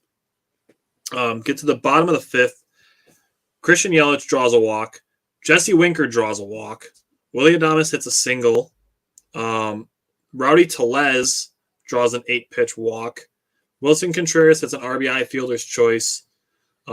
Garrett Mitchell draws a 7-pitch walk. And then Brian Anderson hits an RBI single. And then Bryce Terang follows it up with the grand slam. And Joey Wiemer follows that grand slam up with an infield single. The Brewers batted around in the bottom of the 5th inning. Now we get back to Freddie Peralta. Freddie Peralta, like Eric Lauer, finished more of the final batters. Freddie Peralta finished the final 13 batters he saw. Jeez. 6 innings, 2 hits, 7 strikeouts, 3 walks. And I found this interesting. I'm going to save it. I'm going to do all the Bryce Terang stuff at the end. Okay. Brewers had 8 walks. 5 of them scored. So half of their runs came from guys that got on base by drawing walks. I like it. We got to see Bryce Wilson make his Brewers debut. He pitched 3 innings, only gave up 1 hit. He got into a little bit of trouble in the 9th inning, but got out of it. Mm-hmm. So back to Bryce Terang. I don't know how often he calls him this, but Garrett Mitchell's nickname for Bryce Terang is Slim Shady. Yeah, that's a fire nickname. That is awesome. I love it. Absolutely love it that Garrett Mitchell calls Bryce Terang Slim Shady. That is awesome. That's a fire So nickname. you brought up the first homer as a grand slam. Bryce Terang also in this game tied Paul Molitor for the most times on base in their first 4 career games with 8. So 8 times on base in their first 4 games. Now listen to this. Paul Molitor did it with 20 plate appearances. Bryce Terang did it in 13. He was on base 8 of his first 13 plate appearances. Holy shit. 4 games. Holy shit. Oh, yeah, just Paul Molitor out here just on base, an on base percentage 400, and then Bryce Terang's like, yeah, that's cute. I'll just be on base like 60% of the time. My first that is 4 games. Nuts. That is absolutely nuts. Wow. So Bryce Terang just lighting the world on fire. Last night's game, I was in attendance. It was just pandemonium last night. Like I'm gonna start with just the back-to-back, and then the back-to-back the following inning. So this is how the range of emotions goes in the ballpark, at least for me. Rowdy Tellez hits the home run, and I'm like, yeah, awesome. Rowdy Tellez hit a home run, extends the lead a little bit. And then Brian Anderson hits a home run. So we go back to back, and I'm like, no way. I'm like, everybody's super hyped. And then Garrett Mitchell hits a home run. They go back to back to back, and it turned into just hysterical laughter. to go back to back to back off Max Scherzer, like, just awesome.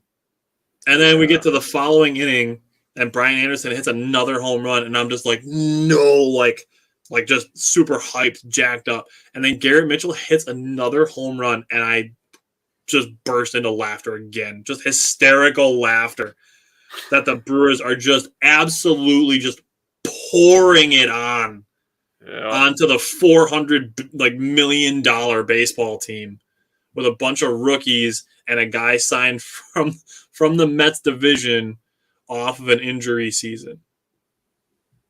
And just launching homers on them all day.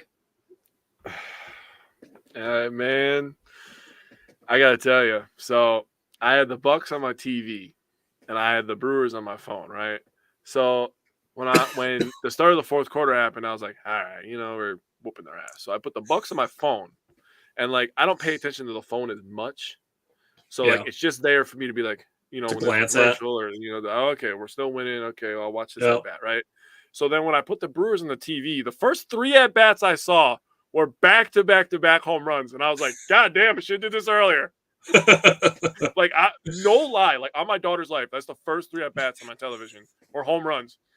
And then, I'm watching everybody put the cheese head on, and I'm like, bro, this is That's amazing. That's an awesome celebration. This is amazing, right? So then all of a sudden it comes up to the next one, and Anderson and Mitchell just decide to do it again, and I'm just like, what is happening right now? I have so many stats for this game, bro. It was nuts. Yeah, go to the stat. I mean, Wade Miley, by the way, 100th win, so congratulations to that. Yes. So Brewers actually got started on Scherzer right away. Christian Yelich, first pitch of the game, single. Willie Adames hit a single to left center. Yelich went straight to third base and drew the throw, so Adames was able to follow behind him and get to second base. And then Brian Anderson, a 2-out, 2 RBI single, and the Brewers are up 2-0. 5 of the first 6 batters, so listen to this, 5 of the first 6 batters in that first inning were 96 mile per hour exit velocities or higher. Oh, wow. So the Brewers just came out just smacking the ball against Max Scherzer. Yeah, we were killing it. Okay. Bottom of the second, Joey Wiemer grabbed himself a stolen base. And then we get to the bottom of the 5th. The Brewers try to hit and run with Joey Wiemer on base and Christian Yelich batting. And Christian Yelich hit the ball right on the screws, but it was hit towards the right fielder, and it resulted in a double play. Now, this is the other situation I was talking about, where the perception of how you view this situation is going to determine how you feel about it. And a lot of people can be like, oh, here you go, the Brewers are doing a hit and run, and it results in a double play. What a stupid idea that was. But that's not what I'm focusing on here. Because what I'm focusing on here is that the Brewers are being aggressive on the bases, and they're trying to generate runs. And it's obviously working. Obviously.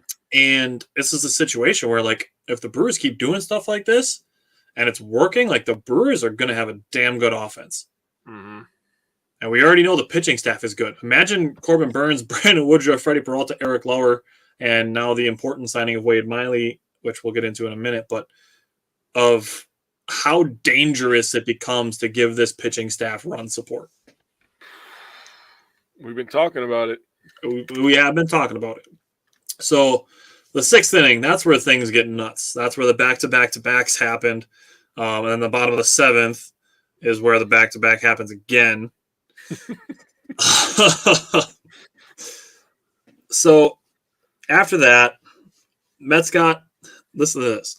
The Mets got 5 guys to the plate once in 9 innings. They did not get more than 5 guys to the plate in any single inning. The Brewers did it 3 times. Oh. That they got 5 or more guys to the plate. Oh, interesting. So definitely the 6th and 7th, I'll say that. Yeah, definitely the 6th and 7th. Also the first inning, they had 6 guys. Okay. So here is Christian Yelich was 2 for 5. Willie Adames was 2 for 4. Rowdy Tellez hit his first home run of the season. Brian Anderson, dude, 3 for 4, 2 home runs, 6 RBI. Garrett Mitchell, 2 for 4 with 2 home runs. Joey Wiemer, 2 for 3 and a walk. And a stolen Wade base. Miley, what? And a stolen base for Wiemer. And a stolen base, yep. Wade Miley, like you said, the 100th career win. He pitched 6 innings, gave up 5 hits, 3 strikeouts, no runs. Peter Strzelecki, Hobie Milner, Javi Guerra, 1 inning each, 1 hit each, scoreless. Brian Anderson and Garrett Mitchell are the first Brewer teammates to go back-to-back in a game twice since 2001. Richie Sexson and Jeremy Burnitz. There's some names from the vault for you. Big Sexton. But I got more. Brian Anderson and Garrett Mitchell are the first to go back-to-back in back-to-back innings since June 13th, 1998. The Atlanta Braves did it. Oh, wow. This was also the first time in Brewers history that they had back-to-back shutouts with 9 or more runs scored. Yeah. The last time the Brewers had multiple back-to-backs in a same game was 2013, when Giovanni Gallardo and Nori Aoki, and then Carlos Gomez and Yunieski Betancourt went back-to-back in the same game.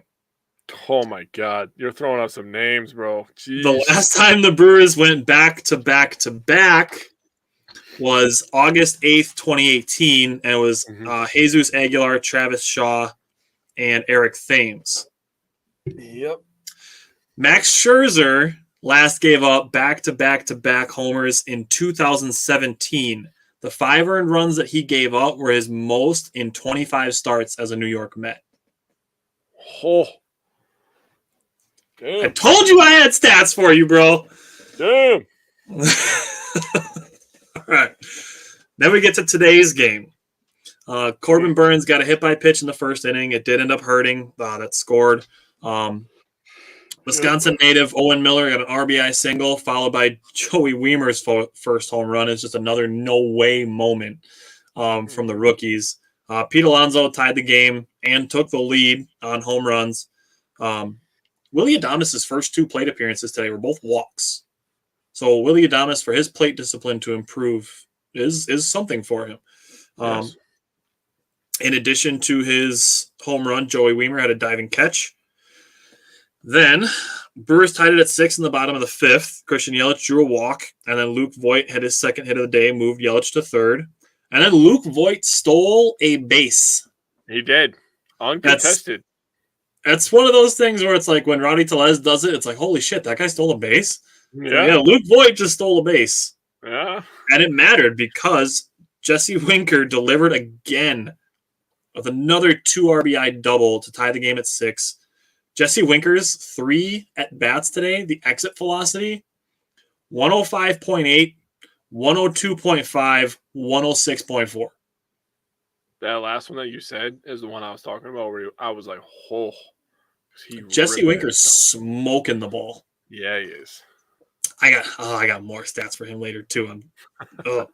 I'm just oozing stats today.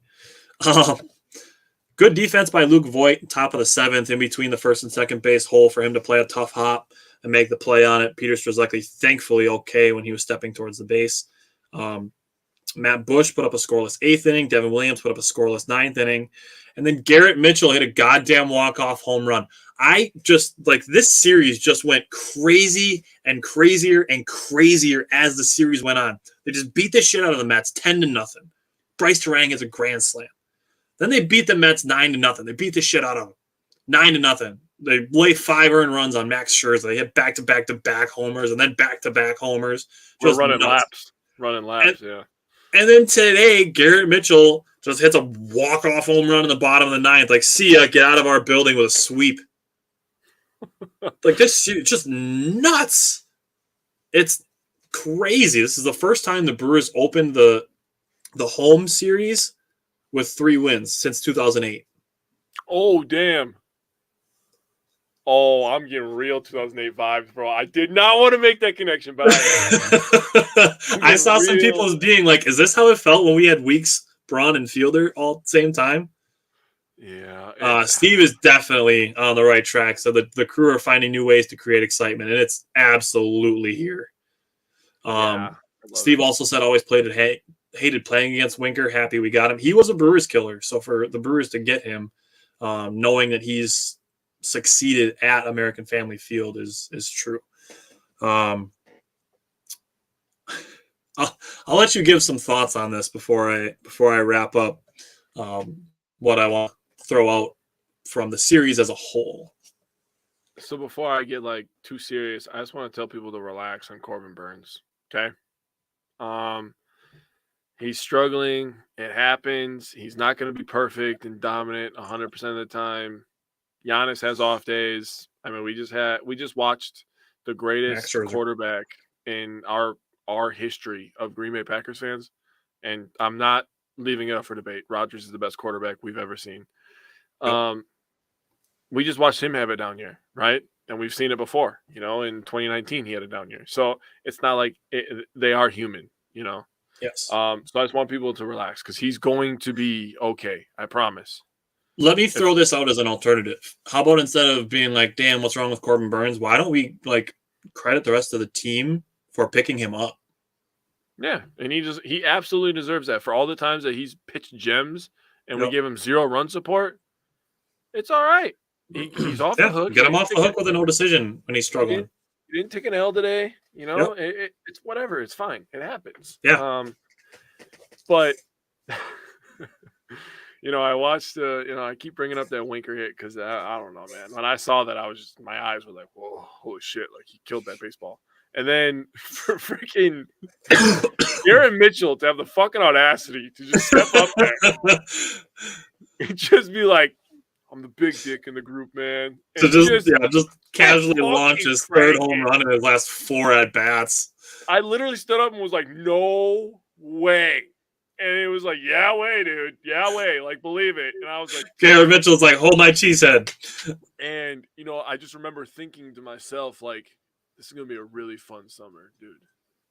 All the speed, all the young guys mixed in with the veterans, like the pitching. Like, we're still going to talk about Corbin Burns games where he has 13 strikeouts and 1 walk. Like, we're going to talk about that at some point.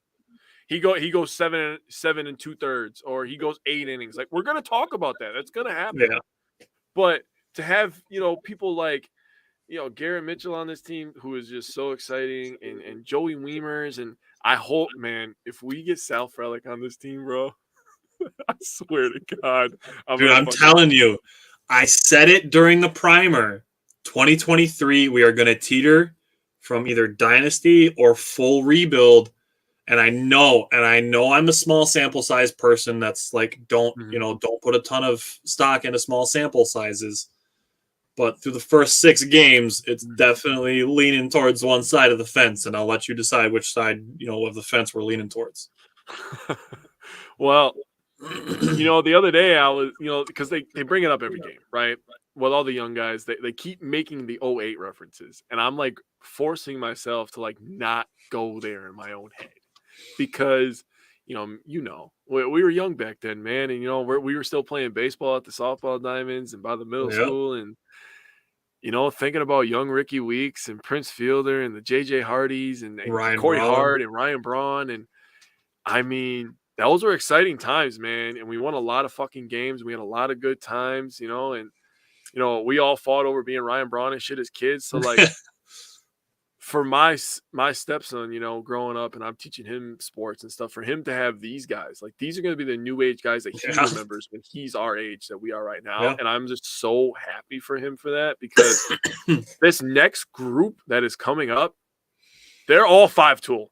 There's more coming. They're all fast. They all hit contact. They all steal bases. And you want to know what nobody's talking about? They all play defense. Yes. They all can field, and they can cover a lot of ground. Bryce Terang's a perfect example. He went from the second base area and caught a ball that's right at the bump where, like, the right field wall, like, starts to open up. Mm-hmm. Like, to get to that corner where it's basically Jesse Weimer territory, or Joey Weimer, sorry. The JW messes me up. For it to be Jesse Winker and Joey Weimer, like, those are super close, and I'm gonna have a tough time separating them in my notes all season. I already know. Yeah. But for Bryce Terang to get that far into the outfield and make a play out there, like, that's so much ground to cover. Dude, it's nuts. And for him, honestly, for him to fucking cover all that area, and like you said before, like, Weimer was on Bryce Terang's ass running around the bases. You said it before, where Garrett Mitchell might be the fastest player in baseball. And then we have Sal Frelick down there. We have so many guys. We have pitchers down in the minors that are freaking nuts. Like Ethan Small, like, obviously has the stuff. Gosser. I'm a big Jacob Mizorowski fan. That dude throws like 102. I mean, we got this is exciting times for Brewers Nation. I'll just say that. And Jackson Churio is probably going to be the number 1 prospect in all of baseball in a couple weeks when a couple guys graduate from prospect designation. Yep. Yeah. The Brewers are going to have the number 1 recruit in baseball. Yep. Jackson Churio is going to be number 1 probably sometime next week. That is nuts, dude. That's crazy. Think about that. Steve asked if we're concerned about Corbin Burns trending poorly since the middle of last season. I'm going to say no, because I know he's got the capability to be absolutely dominant. And that's why I'm not concerned about Corbin Burns. He still led the league in strikeouts, the NL in strikeouts last season. So I'm not concerned about Corbin Burns, just because I know he's got the capability to be just masterfully dominant. Tim said he just got done with his 10-hour shift and caught the Garrett Mitchell walk-off at the end of his day. That's the perfect way to end the day. Yeah. The walk-off W, and then you get to come watch us. Stearns deserves a lot of credit for building this club up before moving on. Stearns deserves a lot of credit for the 2020, 2021, and 2022 drafts. He's done very well at drafting for needs, for guys that get on base, play with speed, and don't strike out and hit for contact. That's what his last 3 drafts have been focused on. Didn't even mention guys like Robert Moore and Eric Brown that are, more just middle infield depth coming in the next few years. But I do want to mention, and I'm glad you brought up the defense from the rookies, but I want to bring up the offense from the rookies. This is from the Mets series. Garrett Mitchell, Bryce Terang, Joey Weimer, 10 hits, 5 home runs, and 10 RBI in 3 games. Damn. From 3 guys that are all 3 rookies. Young guys. Wow. So I'll take that. Anything else you want to say about the Mets series before we give our power pairs and underrated performers? Nothing other than tomorrow's going to be a boring day because Brewers and Bucks have off. we get a recovery day. Yeah, from all the home runs and dunks. Yeah, especially if the Bucks win tonight and clinch the number 1 seed. We're just going to go on a stretch of 5 straight days of just badassery from the 2 Milwaukee teams. Dude, you want to know what the best news I got all day was? And I was just walking around, all week, just not knowing it. Everybody else in the building knew it. I have off of work on Friday, dude. You fucker. I have off on Friday. I am just wow, bro. You just made my day. It was 5 minutes before I left. I was standing by the clock, ready to punch out.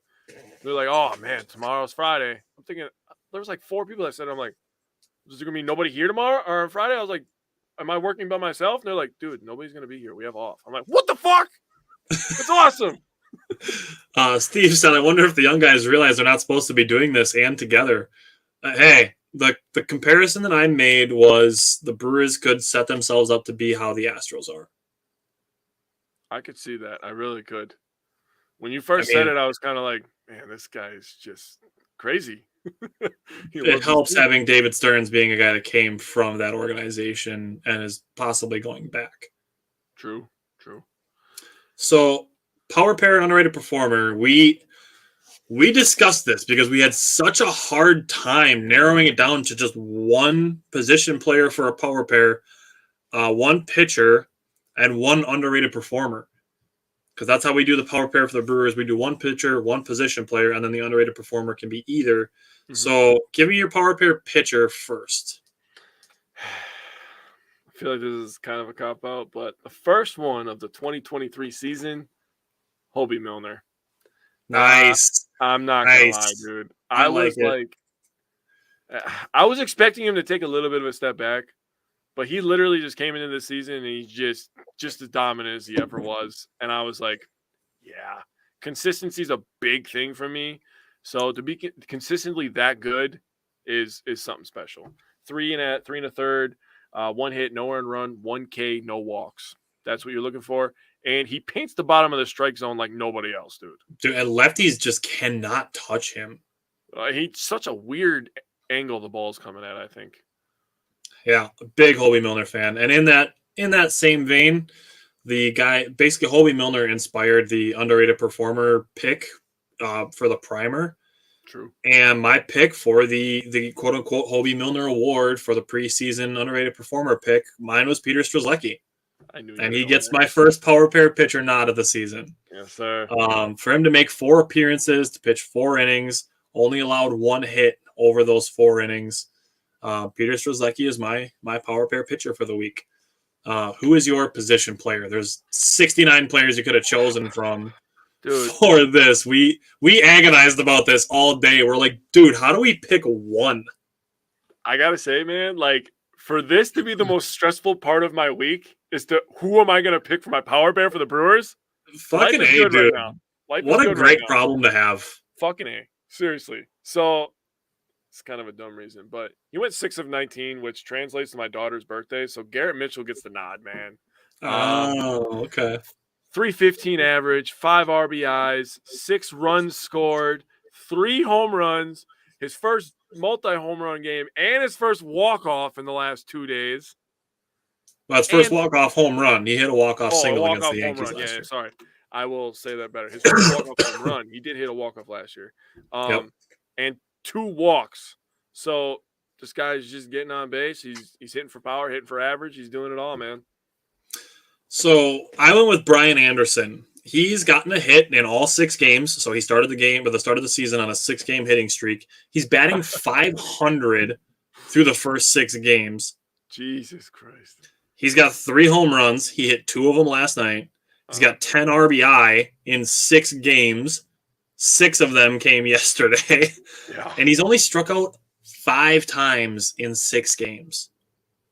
That's a good one. I like that. I mean, we've had times where we've seen guys strike out 2, 3, 4 times a game, and he's only struck out 5 times in the first 6 games. Yeah, I like it, dude. Seriously. Who is your underrated performer? Not that anybody was really underrated, and especially not none of the young guys because everybody was watching them. But I had to go with Bryce Terang. He got his first career hit. He got his first career stolen base. He got his first career home run. He got his first career grand slam, all in this action-packed first 6 games of the season. He also scored 5 runs. He had 3 walks, 5 RBIs. Obviously, the home run I just said. So, yeah, he was phenomenal. And like I said before, the elite defense. And, I'm sorry. I didn't bring this up before. And I meant to. Because right here, I'm looking at it. The way that these guys carry themselves is impressive. I wanted to really bring that up because, and Steve's question, where he said, I wonder if the young guys realize they're not supposed to be doing this. That was kind of the thought process I had. I was like, man, these guys just walk around like they belong here. They hit like they belong here. They're doing everything. Like they're stealing bases, like we said. Like they're doing everything. And the way that they carry themselves has been a professional manner and something I can respect. And they all cheer for each other too. Like they're all excited to be there with each other. Yeah, I agree. So Steve said it's so gratifying to see how quickly the tone can be changed. Lose the opener to the Cubs and now we're popping off. Steve, I want you to help us out because we're trying to meet the negativity from the opener with 5 times the amount of positivity to the negativity that there was from the first game. That's the goal. Bro, if you can't get excited for a back-to-back-to-back and a back-to-back and then a walk-off, like if you can't be as happy about that as you are as the one loss, you got issues, man. For the Brewers, this is just insane to say it. For the Brewers to outscore the New York Mets 26-6 in a series is nasty. And you're telling me that all 6 runs came off Corbin Burns? That's what you're telling me right now? Come on, man. Sheesh. Steve, we appreciate it. That's why we're doing it the way that we're doing it. 99 problems and our ace is the only one. Oh, shit. All right, so my underrated performer, I was so strongly torn between the 2 guys with the same initials whose names sound the same. It's Jesse Weimer and Joey Winker. The JWs, I went with both. I couldn't single one out. Joey Weimer batted .385. He missed the first game, was called up, and is now on a 5-game hitting streak. Jesus Christ. He hit his first career home run today. He's only struck out 3 times in 5 games. It's because he doesn't see many pitches, I'll say that. That's true. That's true. If you're going up there with a bat, you go up there to hit the damn baseball. He's antsy. He's ready to get on base and start running. Mm-hmm. And speaking of getting on base, Jesse Winker's the other one. He batted .333. He had 6 hits in the last 6 games. He has 7 RBI. He's only struck out 4 times in 6 games, and 3 of them came on opening day. So he's only struck out once in the last 5 games. Damn, son. there's something to be said for putting the ball in play. And Yep. Jesse Winker's not getting enough credit for it.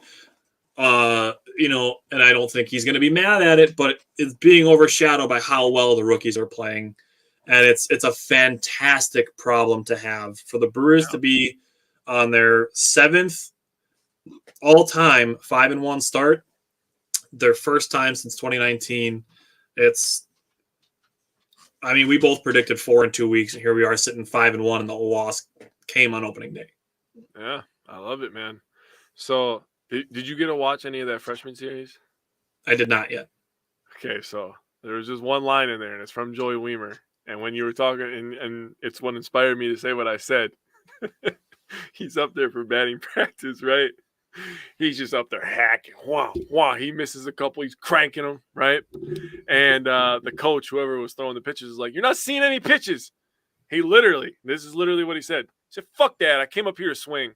And I'm just like, I love you now. Like, I love you now. Oh, that's awesome. This is where we are. I love you. You're big, and you hit a lot of home runs, and I love that about you. And he's fast. And he plays good defense. Like that. We can't say enough good things about the Brewers. We can't. Bro, he said, "Fuck that. I'm here to swing." I was like, that is awesome, bro. That is so awesome.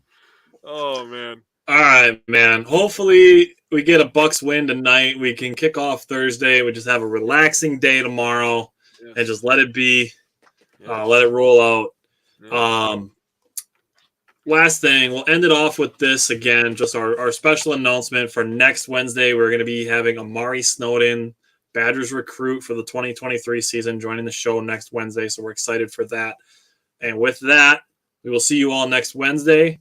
And everybody else, if you want to watch Friday night, is going to be our tight ends and safeties edition of our draft series as the 4th part of our 6-part draft series. So tune in for that on Friday night.